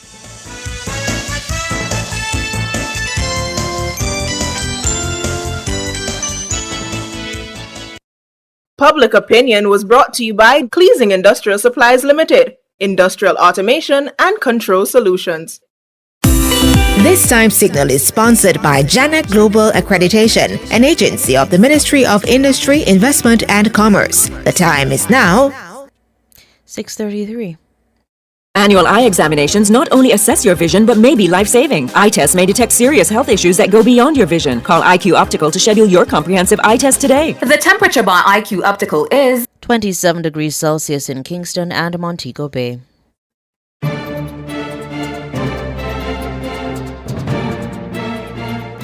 Hello, good evening, and welcome to Nationwide's Business Report. I'm Robianne Williams. The Bank of Jamaica BOJ announced on Monday that its policy rate will be maintained at 6% per annum, a decision reached during the Monetary Policy Committee MPC meeting on February 20. This reflects the BOJ's assessment of recent macroeconomic data and forecasts, which indicate that inflation is expected to remain within the bank's 4 to 6% target range. Governor Richard Biles highlighted the factors underpinning the MPC's decision during Monday's quarterly press conference. He noted that headline inflation for January 2025 was 4.7%, a significant decline from the 7.4 percentage points recorded in the corresponding period last year. Additionally, inflation, excluding agricultural food products and fuel, has consistently remained below 6% since July 2020. Further afield, Apple plans to invest more than $500 billion in the U.S. over the next 4 years, starting with a new advanced manufacturing factory in Texas. The tech giant said it expected to create 20,000 new jobs over that time, with the vast majority of roles in research and development, software, and artificial intelligence, AI. This is not clear. It is not clear, rather, to what extent the spending is an acceleration of the company's current activities. The announcement comes days after Apple boss Tim Cook met with U.S. President Donald Trump, who has made increased corporate investment in the U.S. a priority. In its announcement, Apple said its investment was its largest ever spend commitment and would expand its support for American manufacturing. And finally, in the currency markets, at the close of trading today, it cost 158 Jamaican dollars and 6 cents to buy $1, 199 Jamaican dollars and 11 cents to buy 1 British pound, and 112 Jamaican dollars and 39 cents to buy the Canadian dollar. That's the business report. I'm Robianne Williams. Good evening.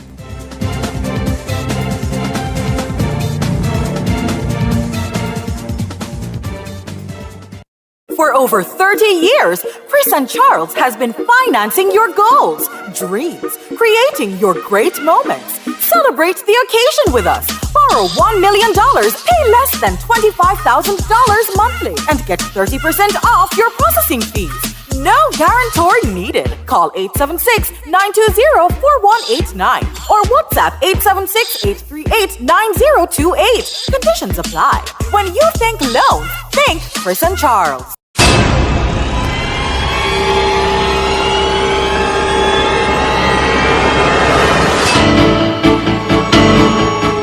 If it's in the public's interest, it's the nation's business during Nationwide at 5.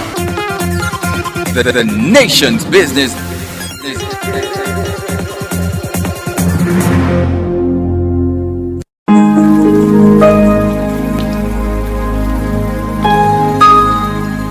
Hi there.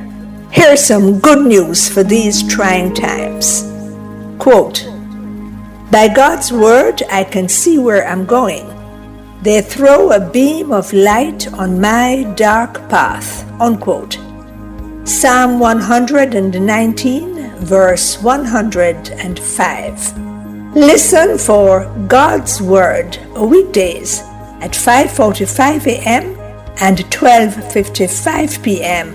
through Oasis. Stop by for a refreshing drink and share a God perspective for the day. Oasis. Weekdays 5:45 a.m. and 12:55 p.m. right here on Nationwide, a revolution in media. The rebroadcast of the Oasis can be heard weekdays at 5:45 a.m. It's Monday, get over your blues. Or Tuesday, Wednesday, Thursday, Friday. The E-Zone is here for you. With this thing, Honey Bee. And Karim Boyatings from 3 to 5 p.m. on Nationwide 90 FM. We've got your entertainment news. Then we want to hear your views. Why you said? Jump in the mix. Or the hot seat. Don't miss our brain busters. Or the crazy giveaways. Let's talk fashion. Send us your outfit of the day. Ooh, cutesy. Very demure. Are you looking for love? Really try. Come on one of our blind dates. Send your request to ezoneblindates@gmail.com. That's ezoneblindates@gmail.com. And stay tuned for your confessions. These are my confessions. Share them with us at ezoneconfessions@yahoo.com. I mean, is this planet Earth? Is it? I don't know. Let me check. Either way, it's got a buzz. And a bugger thing. Ow! Ow!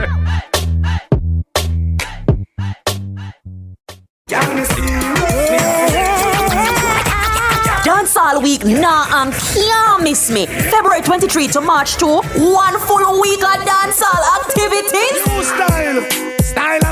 Cliff Hughes online, I got there at the Ronnie Williams Entertainment Center on February 26 from 10 a.m. to 1 p.m. at the official Dancehall Village to help celebrate dancehall. Follow back on me and come celebrate the dancehall culture at the Cannabis Village. Seminar and workshop I got there, food and shopping village, and the official opening of the Dancehall Museum. This you wanna hold. Catch me side at Cliff Hughes online. Me a dance and I go with a bag of things. Them I go have dance workshop and boot camps, and guess what? It's free all week. Go down now. And don't forget the dancehall fashion frenzy on Friday and the dancehall street parade, plus the big bad corrosive after party on Sunday. Me, Affidede. It can't miss me. And if you miss it, that rough. But don't worry, Cliff Hughes online I got there for make you know the pre. You see? February 26, 10 a.m. to 1 p.m. only on Nationwide 90 FM. Oh, we are the revolution in media. Dancehall love me everything. Do you have a consumer-related issue? Want to learn more about matters concerning you as a consumer? Well, keep it locked to Nationwide 90 FM for the Consumer Hour with me, Nora Gay Banton, weekdays from 9 to 10 a.m. For all your consumer-centric matters, stay tuned to the Consumer Hour on Nationwide 90 FM, a revolution in media.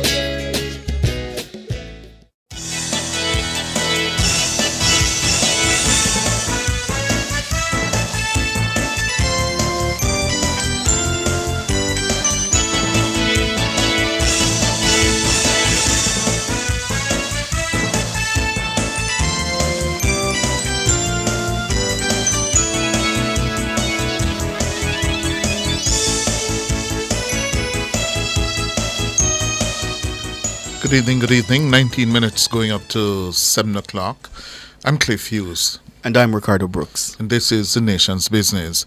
Members of the Association of Government Medical Consultants, the AGMC, called in sick this morning due to issues they're having with the new compensation structure in the public sector.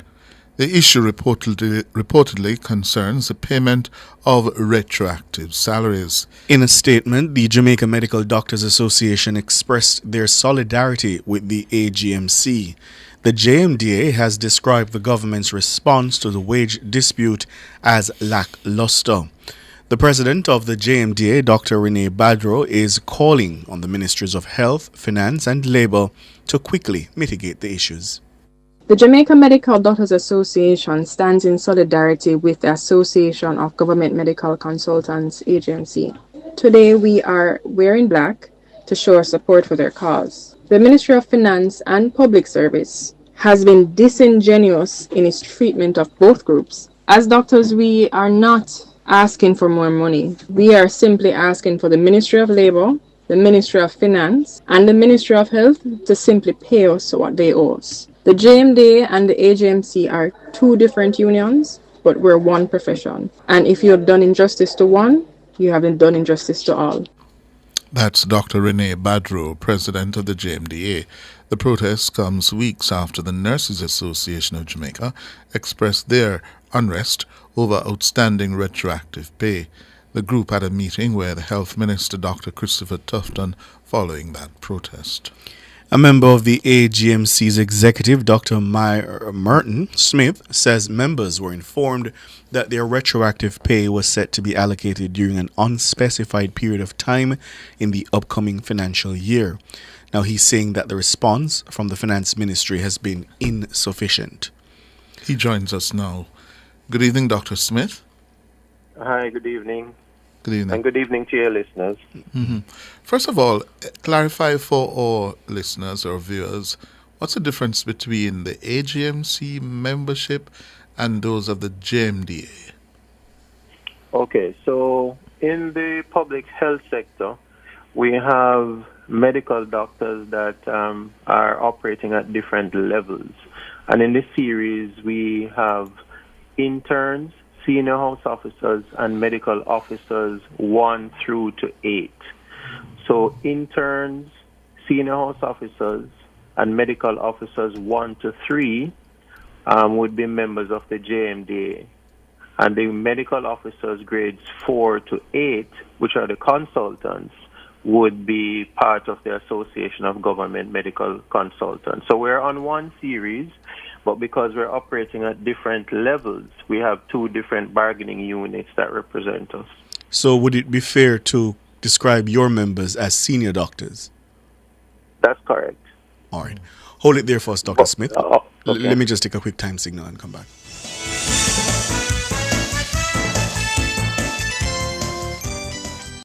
Drive the most exciting new vehicles in Jamaica. Schedule your 2024 Ford Ranger pickup or Ford Everest 7-seater SUV test drive now. Call or visit KIG today. The time by KIG is 15 minutes to 7.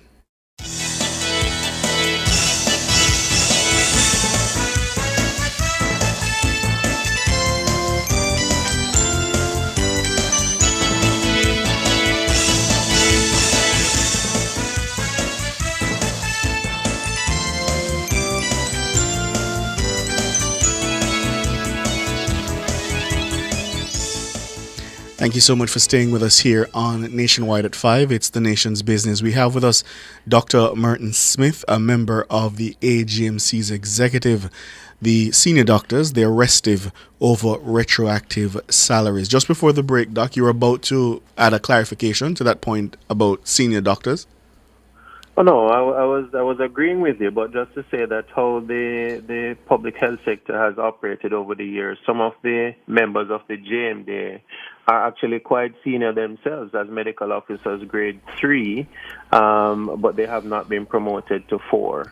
And the role of the consultants in the system, just perspective, is that we have a managerial role in that we manage and supervise the interns, SHOs, and medical officers 1 to 3. Mm-hmm. We provide highly specialized clinical services within the public health sector because our members are specialists and super specialists within the sector. So neurosurgeons, oncologists, all right. So critical work.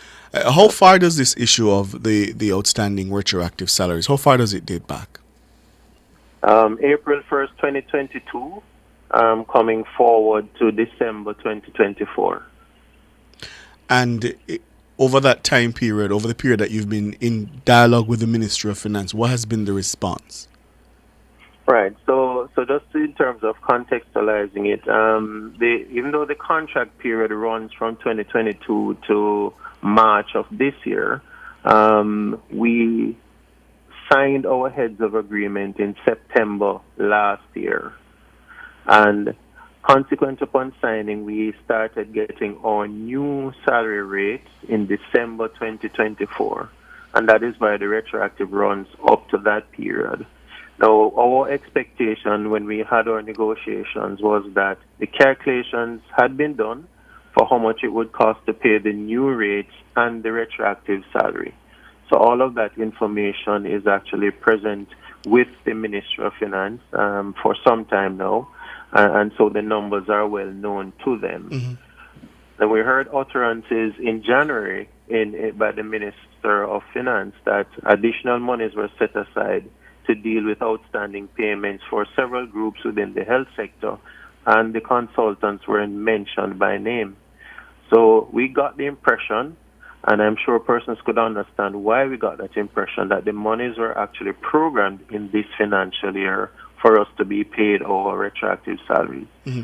So it was quite surprising when we got a response from the Ministry of Finance saying that they couldn't pay us within this financial year, but would try their very best to pay us within the first quarter of the next financial year, somewhere between April to June, pending the outcome of the deliberations in the budget debate.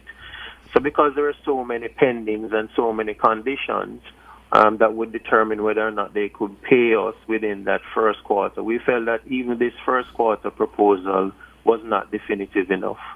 And that is why we said because of that, it really impacted our members, and our members felt really disheartened and felt undervalued in terms of the services that they offered. Hence, we saw what happened today. But when you say felt undervalued, because what you just described sounds to me like it's the ordinary budgeting process, that the estimates are tabled in the House of Representatives, then they are scrutinized, and then once passed, expenditure is made. So what exactly makes you feel uncomfortable with that ordinary budgeting process? What makes me feel I'm uncomfortable, and what makes our members feel uncomfortable, is that we heard initially that the money was set aside and was there, and then suddenly it's not. But I thought you said you got the understanding and not that you had gotten a concrete assurance in the first instance. January 24th in Parliament, yes, we heard where the Minister of Finance said that additional sums were set aside to deal with the outstanding payments for several groups, including ourselves. So having heard that, if we come now and we hear that the money is no longer there, it's a reasonable assumption, I feel, that those monies that were there have now been reallocated to something else, right? Because we were perhaps recognized as being of lesser priority. So that is why we use the term undervalued. Okay. We understand the budget process going forward, but yes, it doesn't explain why, if it was there for us in this current financial year, why it's suddenly not there anymore. And before getting to the conclusion that you're undervalued, which I rather doubt, has the AGMC tried to understand from the Ministry of Finance why the money, as you say, is no longer there? No, well, we've sought that sort of discussion. We haven't had that sort of discussion. All we've had is a statement and a letter that says they will undertake, trying their very best to pay in the first quarter of the next financial year. And you have to understand that when we signed our heads of agreement in September, we had the understanding that it was a little bit too late for us to get our new rates in September last year. We'd get it in October. October month end came, we were not paid the new rates. no communication from the ministry. November month end came, the new rates were not paid, no communication from the ministry. In December, we had an emergency meeting and said, no, man, this is ridiculous. We haven't heard anything. And it was finally paid in December. So our experience has taught us that unless you have something specific, then it's just going to get pushed down the road. Going to kick the can down the road. And so there really is a trust issue between ourselves and the ministry. And I think it should be obvious to all that there really is a trust issue. And that is why it's hard for us to accept that kind of non-specific, non-committal timeline. So this morning, your members struck. What impact I that wouldn't had? say we struck. I would put it another way, but your word. How would you describe it for me? I think what happened was that many of the members felt that they really needed. Mental health is a real buzzword these days, and I think it was seen by most of the members as taking a mental health day, and the impact. Remember that many of the activities that take place in the hospitals and in the clinics take place under the supervision of the consultants, and without the consultants there to supervise them, some of these activities were cancelled or postponed or rescheduled. So you took a mental health day. Does that mean you will return to work tomorrow? No, because we haven't heard anything from the ministries that would seek to reassure our members or soothe the emotions of the members. So I suspect that tomorrow may still be, another mental health day. Another mental health day. So for the patients who rely on your services, and you just described how critical those services are, your word to them this evening is that you're just not feeling up to the job? Our word to them is a reassurance that all emergencies will be dealt with. No patient who has an emergency scenario that requires emergency health services will be denied care during this period. How are you able to make that assertion? Considering the mental state of your members. Yes. It's very easy. So first of all, you would have heard from the president of the JMD that they stand in solidarity with us, but they are at work and they are there to be the first responders to the patients that turn up and the patients who require highly complex clinical care. The consultants will make themselves available to provide that in a sort of emergency setting. And how does that work practically? If you're out for the day, how would you respond if there's an emergency? Well, let's put it this way. As persons working in health, whether through COVID or other periods, we have provided emergency services even when we ourselves are even physically unwell, because we recognize the importance of the service that we offer, certainly for emergencies. So it's not new for us to provide emergency services even when we are not fully well. Yeah, but what I'm trying, I don't know how you guys do your thing practically, but it's my understanding that you're on standby or people are rostered. So between, let us say, 6 a.m. and 12 noon, you're not physically in the plant, but you're on standby, and you are subject to being called. Would that still obtain? Well, I think you refer to a kind of a time period that is normally regarded as periods when we would be. It would be better if you say between 4 p.m. and 8 a.m. the next morning. But between 8 a.m. and 4 p.m., we're normally in the plant in some way, shape, or form, conducting our clinical activities. And then the roster would kick in for the emergency hours outside of those, where we are available for emergencies. And another thing that you should understand about how consultants would normally work is that we retain the supervisor responsibility for all patients under our care, even when we're not there.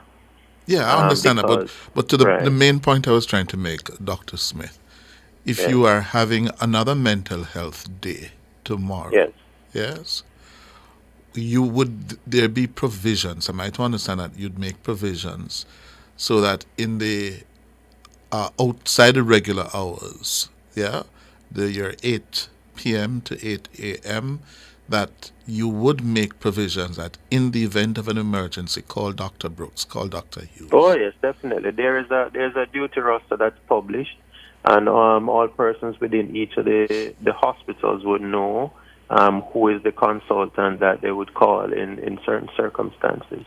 So, yes, there would be persons rostered and assigned.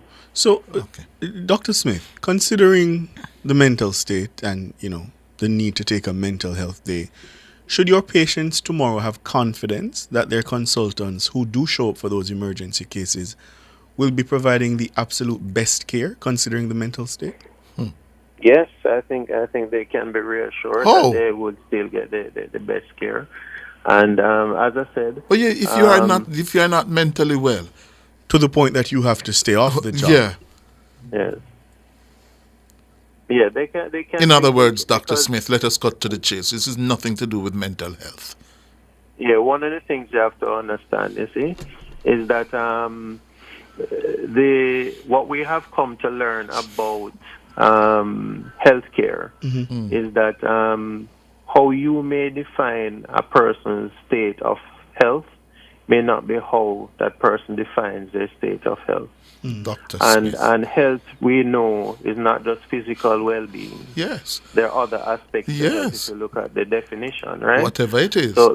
It is ill health. I'm just saying that just bear in mind that as doctors, we do have a right to interpret some of the sentiments that are expressed by our employers in certain ways, and despite our interpretation and the actions that we might take, we still try to consider patients and patient care. Yes, but I think emergencies will be dealt with. Dr. Smith, I think what Mr. Brooks and I are getting at, let us just call it what it is now and forget the subterfuge.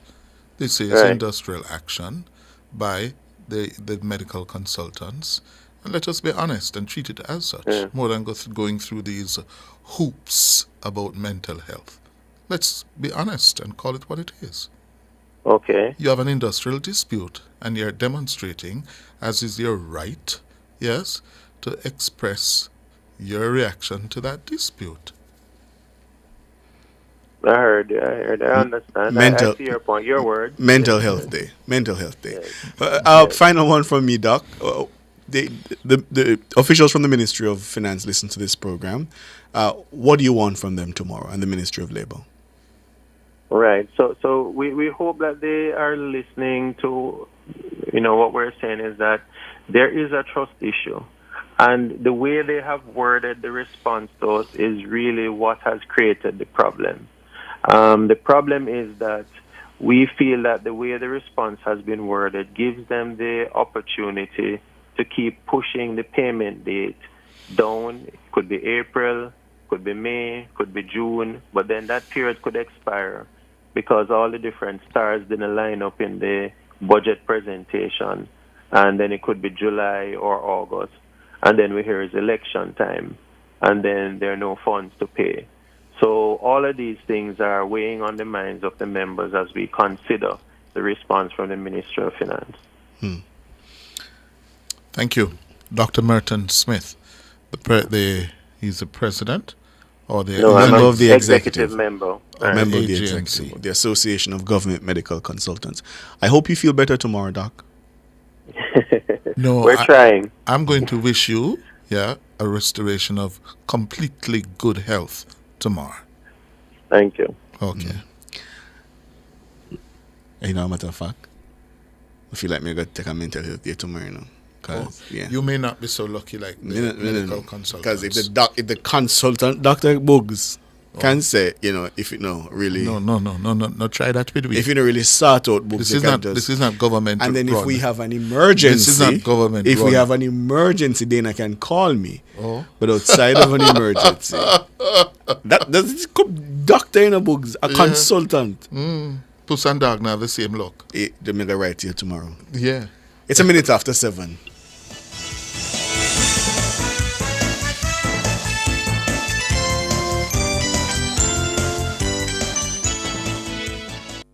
Jamaica's Spark program is investing $45 billion to improve roads, water, and telecom. Better infrastructure for a better future. The time by Spark is... Bugs wants me to tell you it's 7:02 now. The Watchman. Exploring issues shaping our society, government, and business. Provocative, unconventional. Dr. Henley Morgan is The Watchman. Good evening, Mr. Commissioner of Police. All Jamaica is praying you succeed. There are some things that, as a country, Jamaica should not aspire towards leading the world in. One that we can easily agree on is continued heading of the list of most murderous countries. A close second to that is heading the list of countries with the most police killings. Listening to newly appointed Commissioner of Police, Dr. Kevin Blake, one could be forgiven for thinking he is not of a similar suasion. In response to a statement put out by Jamaicans for Justice, JFJ, that the doubling of police killings this year compared to the same period last year is cause for concern, CP Blake in a terse response said, and I quote from newspaper reports, to suggest that fatal shooting numbers can be reduced by anything other than the unwillingness of persons being apprehended to engage in deadly confrontations with members of the security forces is irresponsible, or at best, advocating for us to relent in our pursuit. End of quote. Really, CP Blake? What of the question of human rights? The 2022 report by the United States State Department on Human Rights in Jamaica should have been a wake-up call for those concerned about such matters. In its Monday, March 23, 2023 edition, the Observer newspaper accurately captioned a story covering the report, Jamaica gets mixed marks on U.S. 2022 Human Rights Scorecard. While there were several areas of justifiable concern, the one I found most troubling was that relating to the fight against crime. The criminal justice system came in for heavy stick in the report. Extrajudicial killings by the security forces, inhumane conditions in lockups, abuse and wrongful harm to persons held under the authority of the state were some of the areas of concern. These abuses of human rights continue unabated. The abuse of human rights is fueled by the current environment of wanton crime and violence, especially murder. In exasperation, Deputy Prime Minister and Minister of National Security Horace Chang is on record saying the security forces should not hesitate in resorting to the use of deadly force when confronted by vicious criminals, and that taxpayer money should not be wasted on the victims from such confrontations. In expressing those sentiments, horrifying as they are, the minister no doubt enjoys wide public support. The Latin American public opinion Lap-Up survey has reported an increasing number of Jamaicans who say they are willing to give up some of their human rights to allow the security forces to go hard on criminals. One understands the reasons for the desperation, but a caution is nevertheless necessary. Backing for the police head honcho's public stance by former Prime Minister Bruce Golding and current Prime Minister Andrew Holness notwithstanding. C.P. Blake, all well-thinking Jamaicans applaud the reduction in murders and are praying you succeed, but not at the cost of unmitigated bloodshed from whatever quarters. Those sworn to uphold the law should not themselves be breakers of the law. Think on these things. Produced by Agency for Inner City Renewal, AIR, and recorded in the Jamming Studio Trenchtown, a breath of fresh air bringing change to the inner city. Multi-link, access every town, everywhere I go. Multi-link, 24/7 access for me. It's just a win-win when we use Multi-link. This card is Jamaican built, yeah. Fast and secure, you can use anywhere. Spend while supporting the economy. Look for the Multi-link logo on your card and benefit from Jamaica's largest debit payment network. Multi-link, 24/7 access for me. What would I do without my Multi-link?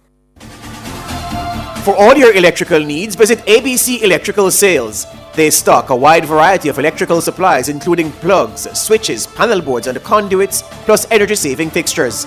ABC Electrical Sales stocks brands like GE, Siemens, Philips, Cutler Hammer and Allen Bradley. They also offer free island-wide delivery just to suit your needs. Visit them at Shop 8, Hagley Park Plaza, Kingston 10, or call 876-754-3714-5 or 876-754-3825-8. ABC Electrical Sales, for a better choice in the electrical business.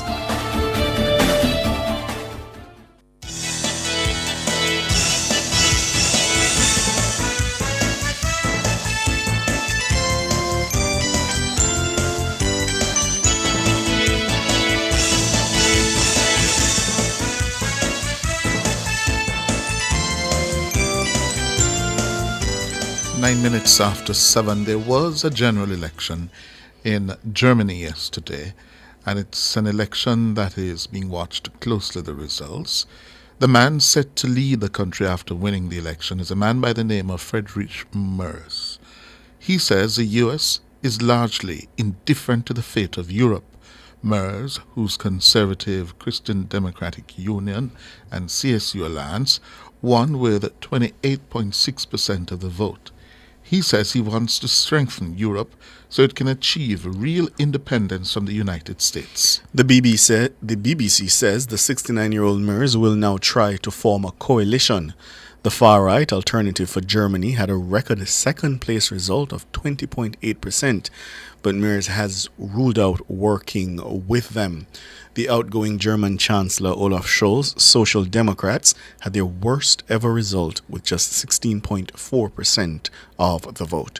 Here's more in this report from the BBC. Germany now, and the Conservatives are celebrating winning the country's election. The results also saw large gains for the far-right party, Alternative for Germany, or AfD. Let's go live to my colleague Sumi Samaskanda, who is in Berlin. Good morning, Sumi. Good morning, Nikki. It's been a pretty short night here, as you can imagine, for Germany's political parties after this consequential election. And there was, of course, vote counting still taking place late into the night. And there were some important developments overnight as well that we should say. You know, a lot of our viewers will not be familiar with the smaller parties here in Germany, but there was one, the BSW, which is a pro-Russia party, where there was vote counting happening into the night. And at the end, they did not make it into parliament. And the reason that matters is it means that the Christian Democrats, led by Friedrich Merz, who came out the biggest party, And the Social Democrats, Chancellor Olaf Scholz's party, now do have a big enough majority to form a coalition. So that is for them, of course, a bit of good news because they wanted to, or Friedrich Merz wanted to form a two-party coalition. But the work still lies ahead. We have heard from German leaders on the morning talk shows here saying that they are holding talks with their own party, with the party leadership today. We're seeing the Social Democrats giving a press conference this afternoon so we can hear a bit more from them about what they expect from possible coalition talks. The other big story is, of course, the far-right AFD. They've been holding a news conference. I think we have some live pictures of that we can show as well. They have again been victorious this morning on the morning talk shows here in Germany, saying that their result after the late-night vote counting got them above 20%, again, a doubling of their previous election result. They say that is proof that German voters don't see them as extremists, as fascists, but rather as a party that is tackling the issues that voters want to see tackled, namely migration first and foremost, and then the economy. But if we come back to the Christian Democrats and Chancellor, or the soon-to-be likely Chancellor Friedrich Merz, he's expected to become the country's next chancellor again, having won the biggest share of the vote. And he's called for a coalition government to be formed very quickly. The reason for that, we know, of course, is because of the war in Ukraine. It's 3-year anniversary today, of course. And Chancellor Merz, a big supporter of Ukraine.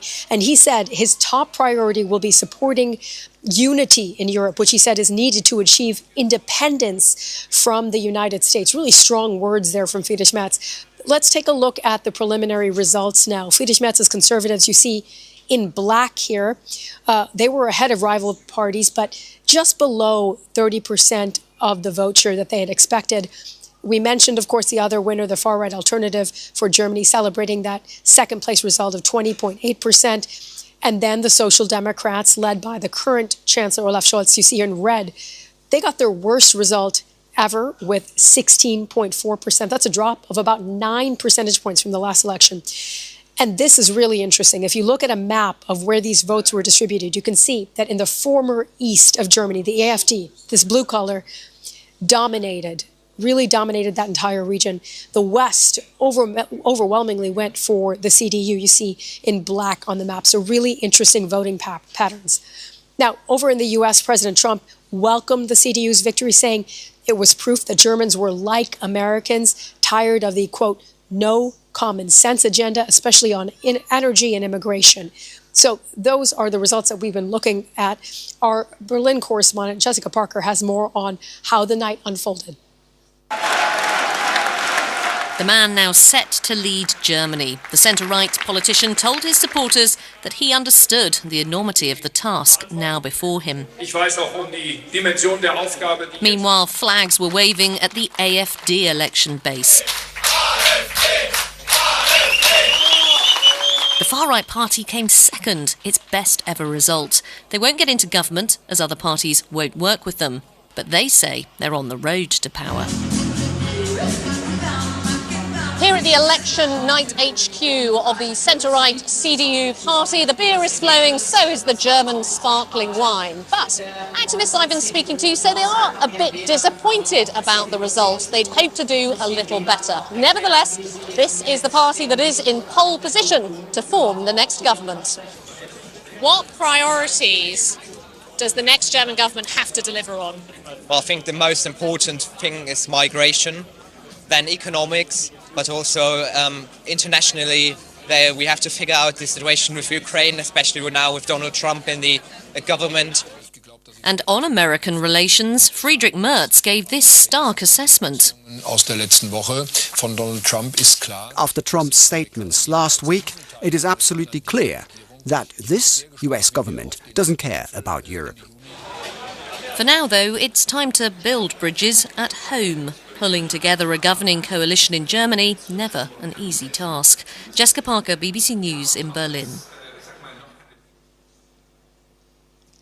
Well, as we've been hearing, Friedrich Merz, the leader of the Christian Democrats, again, the likely next chancellor, has been talking also about the urgency of needing to form a government as quickly as possible. And in fact, some of the parties who will be in the opposition, the Greens, for example, agree that Germany must have a government in place very soon. The reason for that, of course, Europe needing leadership on issues like the war in Ukraine, also the relationship with the U.S. And I just want to again highlight what we heard from Friedrich Merz on the U.S. He said, I have no illusions about what is happening in America. Intervention from Washington, and by intervention, he's talking about, for example, Elon Musk hosting an event with Alice Weidel, the head of the far right, on Twitter. He said that was not any less brazen and drastic than what comes out of Moscow. So an extremely strong message there, and also a message to the Europeans. He said his government will ensure that Europe can achieve full strategic independence from the U.S. in its defense against Russia. So clearly a call to his European partners, also in the UK, looking to the war in Ukraine and how to build consensus around defense against Russian aggression. Really interesting moment here in Germany, one that will be watched, of course, across Europe and also in the US. That report there from the BBC. I am fascinated by how Western politics is now, I mean, I suppose it was in the past to a lesser extent, but now being driven by ideology. The rise of the right and, you know, the conservative ideals. I'm fascinated by that. And I'd love a dose of it here in Jamaica. Not necessarily the rise of the right, but certainly I'd like our politics to be more driven by ideas. Yeah? And less transactions.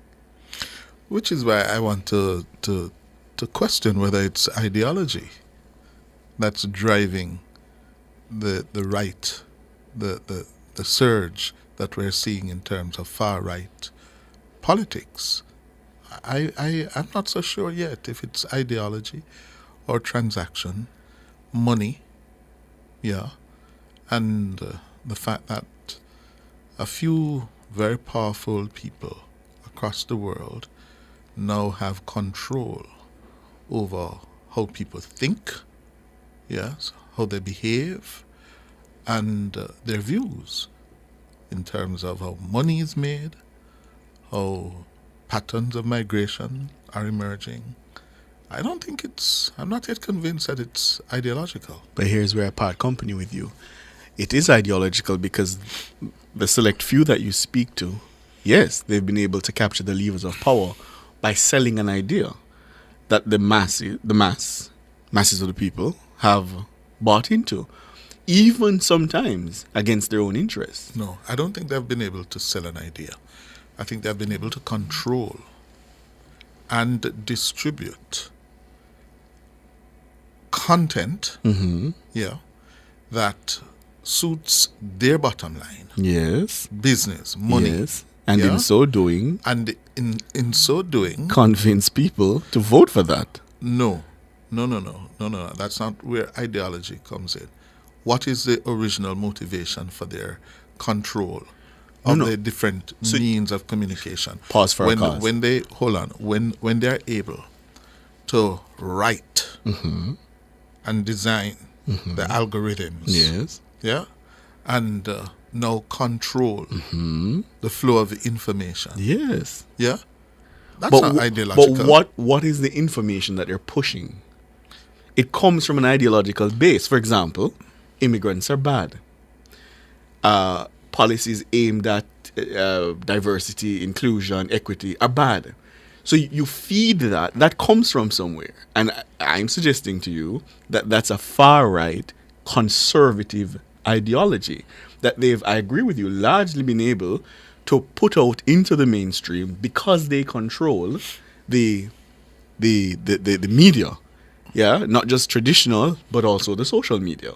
So yes, there's the new media. You're right, but I don't know. I agree with you. I don't know if the Elon Musks of the world believe in what they're pushing or peddling. Exactly. But they've certainly been able to cause the masses to believe that this is something that they should vote for.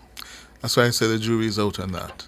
Yeah, the jury is out on that. We'll see. I think for these men, it's all transactional. It's all about building. I've been doing a deep dive into the world of the far right. I've gone into that world to listen to their podcasts, because I had deliberately taken myself away from it and just dismissed it as just nonsense. But when I saw how many people in the United States voted for that, 77 million, right? I said, no, man. There's more to it. There has to be more to it. Because so I don't believe everybody who voted for Trump is stupid. But here's the thing, Ricardo. That strain of thinking is not new. Sure, but it was on the fringes. Yes. So what has brought into the mainstream? Yes, exactly. Those who control absolutely the means, the channels of distribution of information. So the new ways of proliferating and disseminating information so readily. Yes. So what has happened is not a new ideology.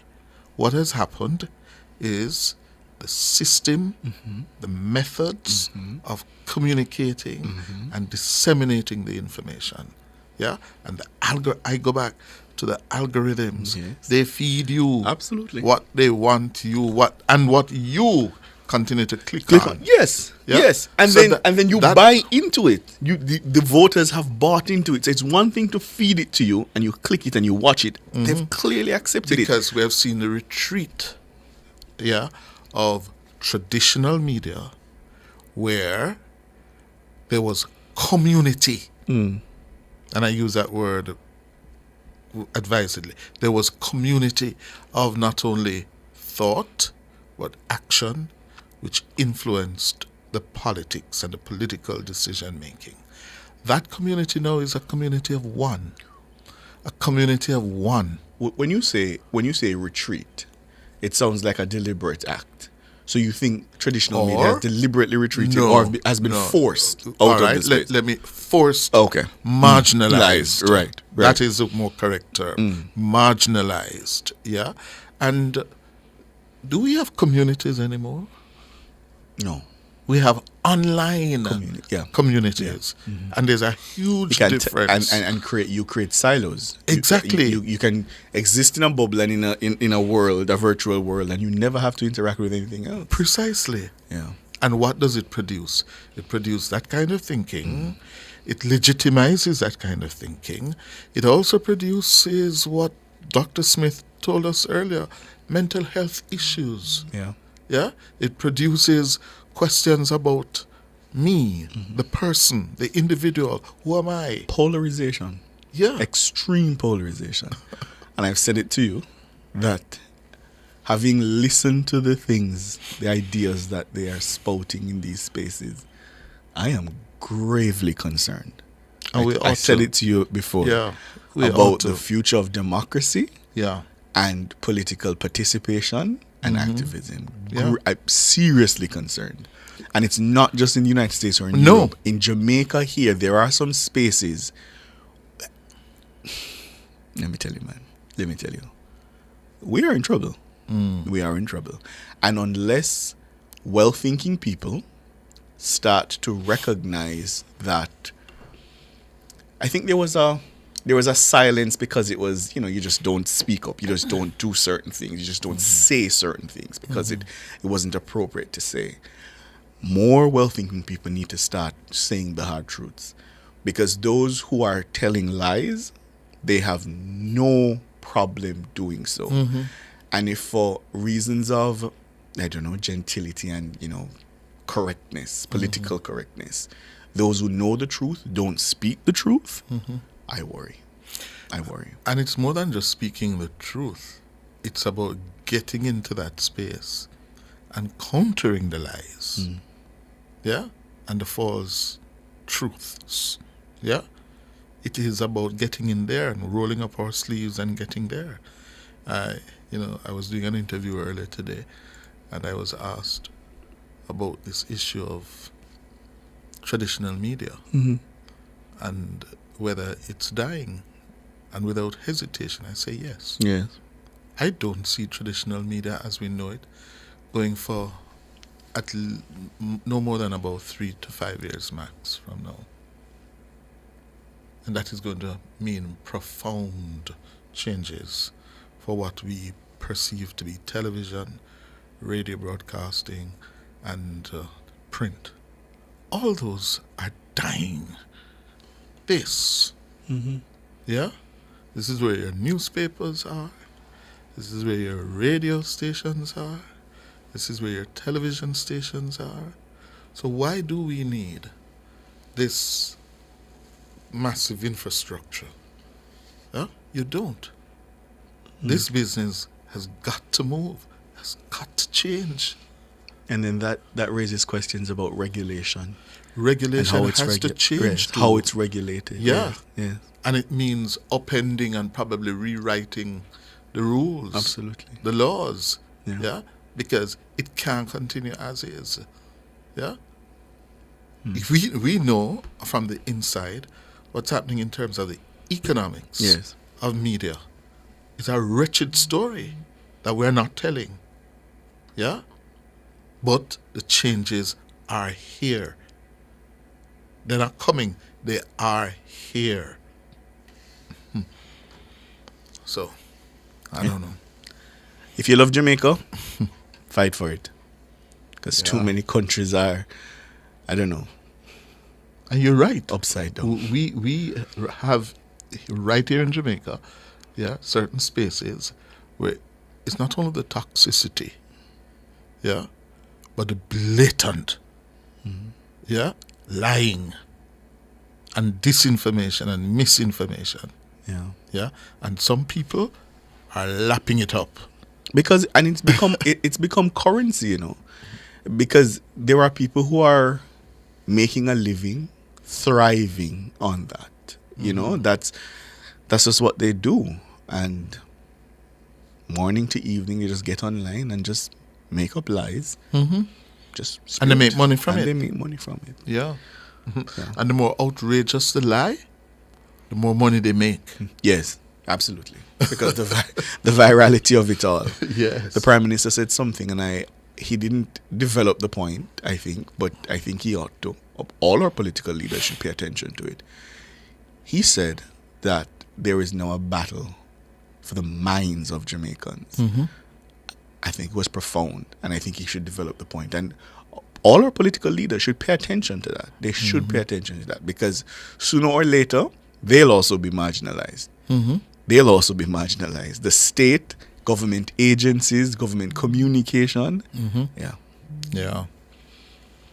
All right, let's take the break and come back with more.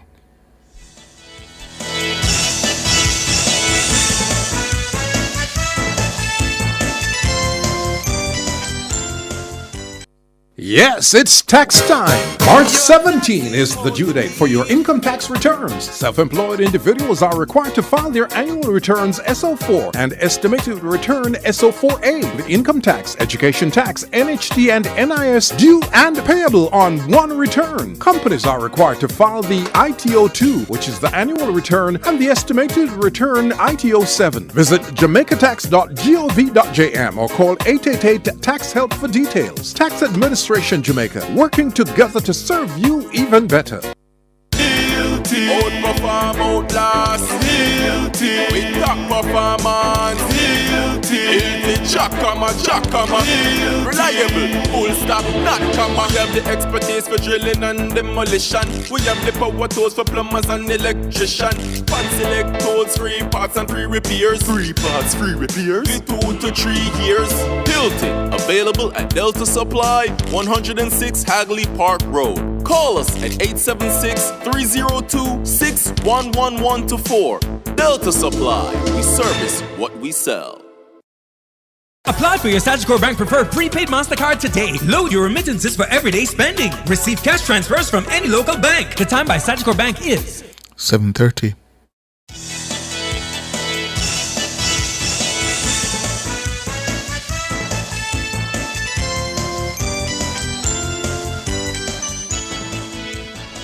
Good evening. Thank you so much for staying with us. And Ricardo, we were just talking about the rise of the social media space and how people are getting their messages, how it is transforming the politics and society.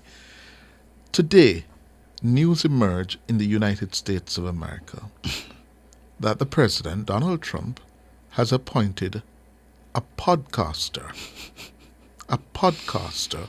and commentator, Dan Bongino, as the Deputy Director of the Federal Bureau of Investigations, the FBI in America. The most powerful law enforcement body in the United States, if not the world. Trump posted on social media that Bongino was a man of incredible love and passion for the USA and would serve under newly confirmed FBI Director Kash Patel. Another one who has occupied that swampy space of right-wing podcasting. 50-year-old Bongino, who has worked for the New York Police Department and the Secret Service, is a staunch Trump ally who has pushed false claims about the 2020 election and other stories. His appointment, which does not require the Senate's confirmation, means neither of the top two people running the agency has any FBI experience. The deputy director, who is responsible for supervising all domestic and international operations, is usually a career agent with years of experience. Well, his daily podcast, The Don Bongino Show, whose Facebook posts often attract more attention than those of Fox News and CNN combined. More in this report from CBS News. Welcome back. Newly sworn-in FBI Director Kash Patel named popular podcaster Dan Bongino as the deputy director of the agency. Bongino's background includes Secret Service and the NYPD, but not the FBI. Adding to the agency shakeup, Patel said he plans to move more than 1,000 agents and staff from D.C. headquarters to outposts and field offices across the nation. This is all part of a plan to thin out FBI offices in the capital region. So let's bring in CBS News Department of Justice correspondent Scott McFarland to help us break all of this down. Welcome, Scott. I want to talk about the new deputy director. You've been around Bongino. What can you tell us about him, and what should we expect of him in this new role? Dan Bongino, among other things, is wildly famous on the talk radio circuit and in conservative circles. He has an audience that is measured in millions, and he is taking a civil service job to a degree, becoming the deputy director of the FBI. On his program late this morning, he confirmed he's taking the job in the name of public service and that it's hard to walk away from a popular show. Dan Bongino, among other things, was the successor to the late Rush Limbaugh, inheriting that show and holding it for years. But there are any number of concerns inside the FBI and among critics of the Trump administration about putting somebody with no FBI experience into the number 2 position at the Bureau, because the number 2 person at the Bureau does all that blocking and tackling, administering of the agency, helping with the day-to-day operations. Having somebody so inexperienced inside the Bureau is going to cause some concerns. But then there are the politics behind this. Dan Bongino has amassed an enormous audience and credibility in conservative and MAGA circles because he is a provocateur. He calls about owning the libs, about taking on libs, about being a change agent to change the trajectory of politics in America. That is quite a stance for somebody who's going to be running a law enforcement agency. Okay, Scott, let's talk about Kash Patel's first full week as director of the FBI. He said he is moving more than 1,000 FBI agents to other outposts. So what are officials saying about this, and have they expressed any concerns so far? It's a big shift. Let's start off with the fact that over the weekend he's announced about 1,000 D.C.-based leaders, executives, and agents are going to be redirected or reassigned elsewhere in the country. There are about 6 FBI field offices around America, and he's going to decentralize the agency, move these agents and employees around. That could cause some turnover. It also may be a politically popular move in some circles to have less people in Washington and more people out in America. But there's also that ticking time bomb inside the FBI. The list that was compiled under Department of Justice orders of 5,000 or so agents and employees who were part of the January 6th investigation. Many of those agents are worried about or resigned to some type of retaliation for following orders and investigating a violent attack on the Capitol. That list could make its way to Kash Patel's desk, and there are so many people inside the agency right now worried the email is going to arrive any minute, that they're being disciplined or fired or forced to resign. That's a difficult condition for law enforcement to operate under. Yeah, very difficult for these people to do their jobs. So we know Patel is also tapped to run the Bureau of Alcohol, Tobacco, and Firearms, or the ATF. Can we expect to see a similar shakeup here, just like we've seen with the FBI? I think no matter who was going to run the Bureau of Alcohol, Tobacco, and Firearms, there were going to be some big changes. In fact, the last director in the Biden administration predicted to CBS News there would be cuts, there would be shakeups, because there's a Republican Party mandate to chop or redirect the Bureau of Alcohol, Tobacco, and Firearms. Conservatives argue that that agency is an encroachment on the Second Amendment. Supporters of the agency say it helps reduce gun crimes and mass shootings in America. The new leadership will likely mean a refocusing of their resources, but there's a bigger threat outside the administration to the ATF. The Republican Congress seems keen on lowering the budget, shrinking appropriations for the ATF, making it more difficult for them to do anything. Okay, I want to ask you about the hearing happening today on the Associated Press's fight to restore their access to presidential events. The White House restricted them over the publication's use of the term Gulf of Mexico. So what exactly can you tell us about this case?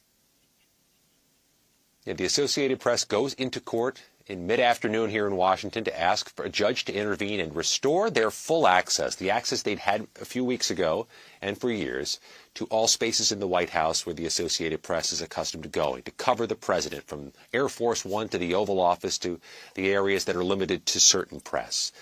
The White House has argued because the Associated Press refuses to call the Gulf of Mexico the Gulf of America. However you want to view that issue, the Associated Press has not subscribed to the president's term for it. They have been shifted or taken away their access to certain presidential events. They want a judge to intervene to restore it today. There'll be arguments both ways, an unorthodox, a break from custom for the courthouse in Washington to be hearing that type of case, right, especially at this moment. Okay, we shall wait and see what comes out of that case. CBS News Department of Justice correspondent Scott McFarland, thank you so much for your time today. That report there from CBS News. It hasn't even been 100 days yet, you know. No, a month. Just over a month. Yeah. That's what they voted for. 77 million of them. Right. And there will be a day of reckoning. Yeah. The question is what the carnage will look like. What will be the collateral damage? Yeah. All right, it's 22 minutes going up to 8 o'clock. The world lost one of its finest singers today, Miss Roberta Flack. She died at the age of 88. And today this morning when I heard, Ricardo, I said, 88? But time is traveling, I grew up with Roberta Flack. Mm-hmm. Yeah? And you just never think of her as being this old. Well, when you look back, I grew up with Roberta in the 70s, the 80s, the 90s. How many have gone already? The 70s, the 80s, the 90s, the 2000s, and then the first decade. We're into the third decade now of the 21st century. Yeah, it's a long time. Time will fly. Oh, dear. The American singer known for hits including Tonight, I Celebrate My Love, and Killing Me Softly with his song. She died at 88. A statement from her publicist says she died this morning surrounded by her family. She's considered by many to be among the greatest singers in the history of soul music and R&B. She was born on February 10, 1937 in Black Mountain, North Carolina. She began playing the piano aged 9, and by 15 she was admitted to Howard University to study music on a full scholarship. She remains one of the youngest students to be enrolled in the school's history. She actually was a teacher in a junior high school before beginning her legendary career as a singer-songwriter in or about 1956. In a career studded with accolades, Flack holds the distinction of being the first artist, male or female, to win the Grammy Award for Record of the Year in 2 consecutive years. She did so in 1973 with The First Time Ever I Saw Your Face, love that song, and followed up in 1974 with the much-covered Killing Me Softly with his song. An inductee into the Women Songwriters Hall of Fame, she had 3 songs that held down the #1 spot on the Billboard singles charts. Roberta Flack, who was of Cameroonian descent, never had children. She retired from performing in 2022 after publicizing her battle with a fatal motor neuron disease, ALS. Entertainment Tonight has more in this report. Killing me softly with this song, killing me softly with this song. Hi, Entertainment Tonight. I watch you all the time. There's no question about it. It was 1984 when E.T. first caught up with Roberta Flack during a sit-down with fellow musician and songwriter Stevie Wonder. Go ahead.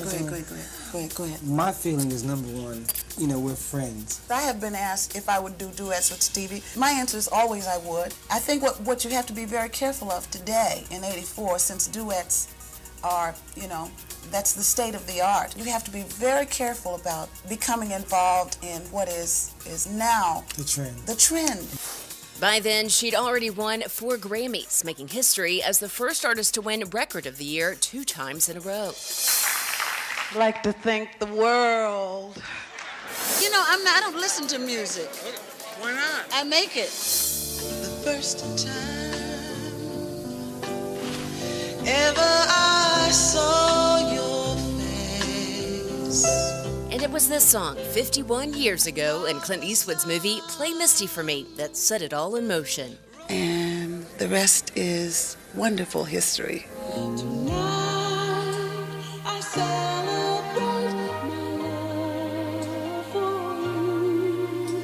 I did start my musical recording with Donny Hathaway. You don't understand something.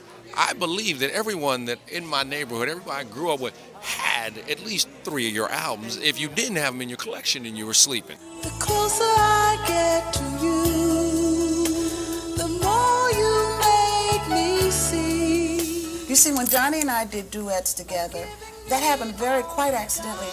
But what's no accident is her talent. She played her first piano at age 9 and then became one of the youngest students to attend Howard University on a music scholarship at just 15 years old. My first goal was to be a concert pianist. Then I taught school for a while, and then I worked in an opera restaurant, and then I moved on down the line and finally decided to take a job singing in a cabaret. The Cabaret led to 20 studio albums, 3 #1 hits, a Lifetime Achievement Grammy, and an induction into the Women Songwriters Hall of Fame. I'd like to think that it is the song and not me, and that I am just the lucky bearer of those tidings. Love is a song. Thank you, Alicia, for sharing. And E.T. was there for this beautiful moment at the 2002 Essence Awards when Roberta hit the stage to celebrate then newcomer Alicia Keys.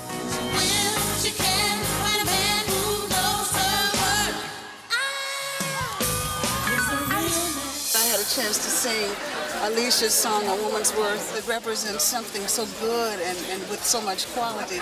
And to be able to sing a song written by this young woman that gets right to the nitty-gritty. I just think it's fabulous that she's so capable of going that deep inside of her own spirit and giving that up and not being afraid to. God forbid, without a mom, I would die a happy moment because I will never forget tonight.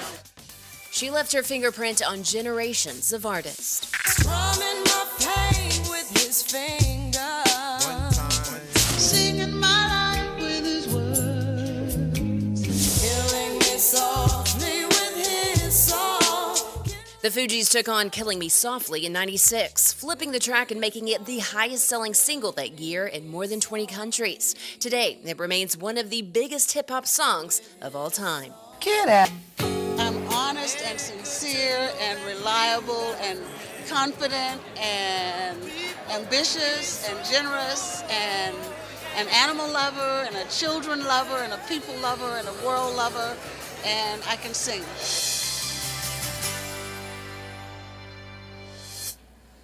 What a voice. Some people have this musical voice. When you hear them, it's music in and of itself, you know. Roberta was one of those. She left us this morning at the age of 88. After the break, your calls. The numbers 876-630-93-7124 or 876-618-8255. I celebrate my love for you. It seems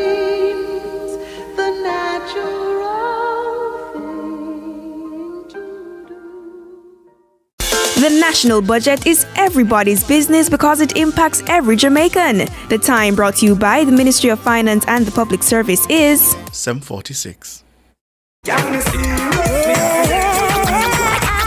Dancehall week, can't miss me. February 23 to March 2, 1 full week of dancehall activities. New style of style. Cliff Hughes Online, I got there at the Ronnie Williams Entertainment Center on February 26 from 10 a.m. to 1 p.m. at the official Dancehall Village to help celebrate dancehall. Holla back on me and come celebrate the dancehall culture at the Cannabis Village. Seminar and workshop I got there, food and shopping village, and the official opening of the Dancehall Museum. This you wanna hold? Catch me side at Cliff Hughes Online. Me a dance and I go with a bag of things. Them I go have dance workshop and boot camps, and guess what? It's free all week.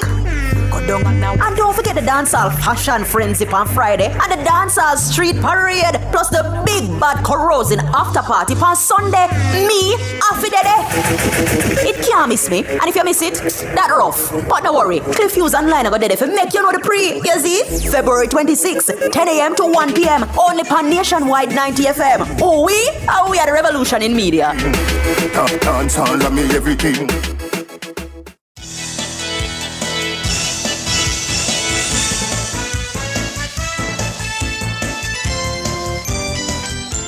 Six 937-124 618-8255. Ian, good evening. Hi, good evening, Mr. Brooks. Good evening, Mr. Hughes. How are you guys? Good evening. Good evening. Yeah, I was listening to your commentary earlier on about what's happening and how much the social media captivates the mind, and this is where more information are being fed. I mean, the nation, the world is being fed on a steady diet of what some would say misinformation. People no longer search for the truth. They just go onto social media, and whatever they hear, they just run with it as gospel. And some of the time for me, I think it was Ricardo who said earlier on, which I heard the Prime Minister say that he has been battling for the mind of the people. And, in Jamaica, I realized that because even, for instance, the opposition, when I look, for instance, at how they treat with information, they tend to use whatever is out there in the social media and try to be irresponsible with it. I mean, I heard them recently the iconic Usain Bolt came out and spoke about how he felt about his money, and for them it's just a political game, and to see how they can just win power and take advantage of a legitimate situation rather than pushing towards the truth of the matter. They turn it out in a political spin. Now we are learning another flip side of it, that this has happened while under their watch.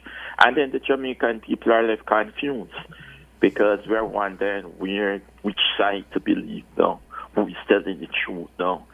It is just a meme that is happening now these days when it comes out to information. We heard the opposition Minister of National Security saying that they have to go and sit with Indicom to find out, almost as if the information being presented out there about the killing by the police, is it realistic? Is it true? It's like no one seems to be wanting the truth to come forward. Everything that is put out there is like there's an agenda in trying to spin it away. And then because people no longer search for proper information at the proper place, well, thank God for Nationwide, but people no longer search anymore for the truth. It's just whatever is put out there. I mean, I myself find these days people calling me, you heard that, is it true? Is it true? Is this true? So I myself is evil at a place where I have to listen thing and try to call back and say, no, that's not true. You need to read here, you need to check this. you know. And when we have our political directorate who doesn't come out to understand what they're doing to the mind of their people by giving or spreading misinformation, we're at a dark place. Thank you for the call. 630-9371-2461-88255. Owen, good evening. Good evening, Ricardo. Good evening, Mr. Hughes. Good evening, Owen. How are you? Doing I'm well. all right. How are you? I am okay. I called this evening because one of my favorite entertainers, singers has passed away. Miss Flack? Miss Roberta Flack. There is a song that, I mean, I almost hum it every day. Bridge Over Troubled Waters. Yes. And with all of her famous hits, that one has stood in my mind over these decades, you know? Her rendition of that song has really stayed with me for a long, long time. I just want to put a little part of the Jamaican thing into it. You know, she lived in Jamaica for a while. No, I didn't know that. Yes, she did. I'm told that she has one of the largest Jamaican art collections of Jamaica, outside of Jamaica. She lived with Capo. Oh, Capo Reynolds? Capo Reynolds, yes. Oh? She lived with Capo Reynolds for quite a while. Where? Wherever. Oh. Capo Reynolds lived. Uh-huh.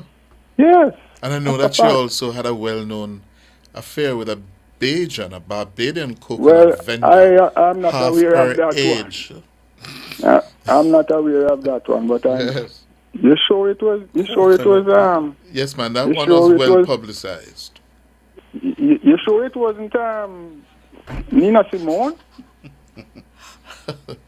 It was Nina Simone in Barbados. Anyway, let me not get into that. Yeah. I don't know that she lived with Capo for quite a while. I don't remember how many. Maybe it could be 2, maybe 3 years in Jamaica as an artist, you know. Because Capo was a sculptor and she was Capo Reynolds. So I just wanted to say my condolences to her associates and friends, and that prompted me to call this evening. Really, I really gonna miss her as an artist. Really. Yes. Her music will live on and so on. But I think you should look into that. It was Nina Simone that was in Barbados. Oh, okay. With a prime minister, actually. No, man. This was Roberta Flack with a coconut vendor. Oh, well, no, that one I don't know about. But I know for sure of Nina Simone. Yeah. So I just wanted to point that out. All right. Here is Bridge Over Troubled Waters. Thank you.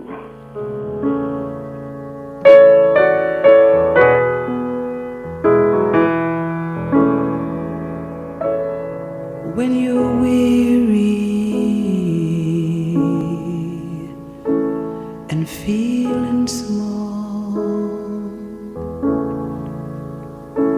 and tears are in your eyes, I'll dry them all.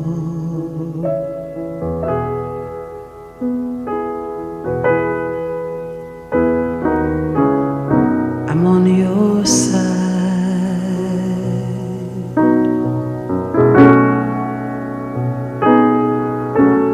When times get rough,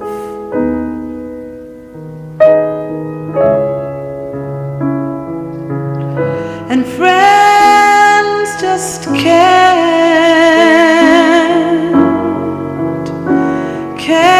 be found like a bridge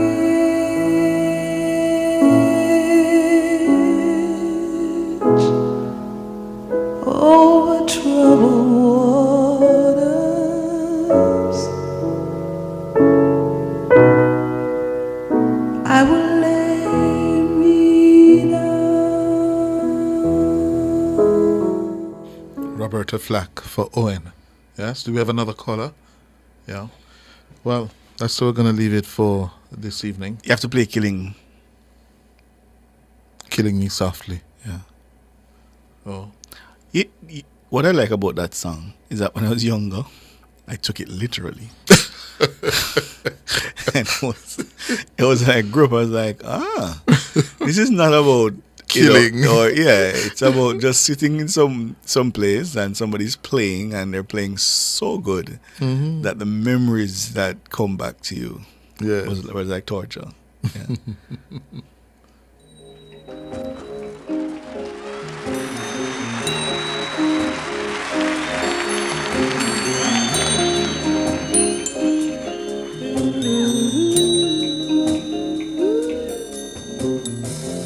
I heard he sang a good song.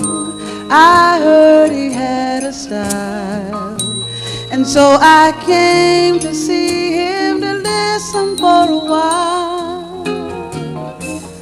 And there he was, this young boy, a stranger to my eyes, strumming my bed with his fingers, singing my life with his words, killing me softly with his song, killing me softly with his song, telling my whole life with his words, killing me softly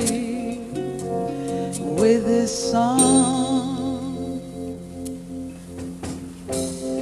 I felt all flushed with fever, embarrassed by the crowd.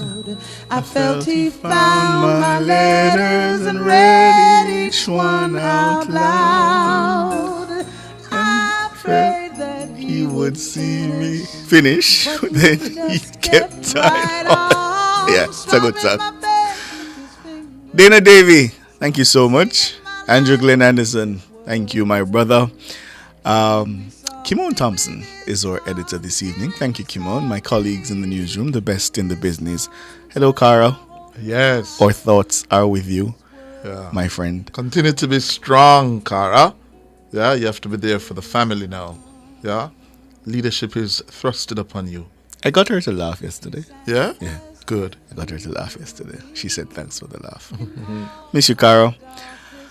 Our sponsors, contributors, and you, our valued listeners, thank you so much. I'm Ricardo Brooks. And I'm Cliff Hughes. Reminding you, take care of your loved one and look out for your neighbor. Good night. Singing clear and strong, strumming my bed with his fingers, singing my life with his words, killing me softly with his song, killing me softly with his song, telling my whole life with his words, killing me softly. For over 30 years, Chris and Charles has been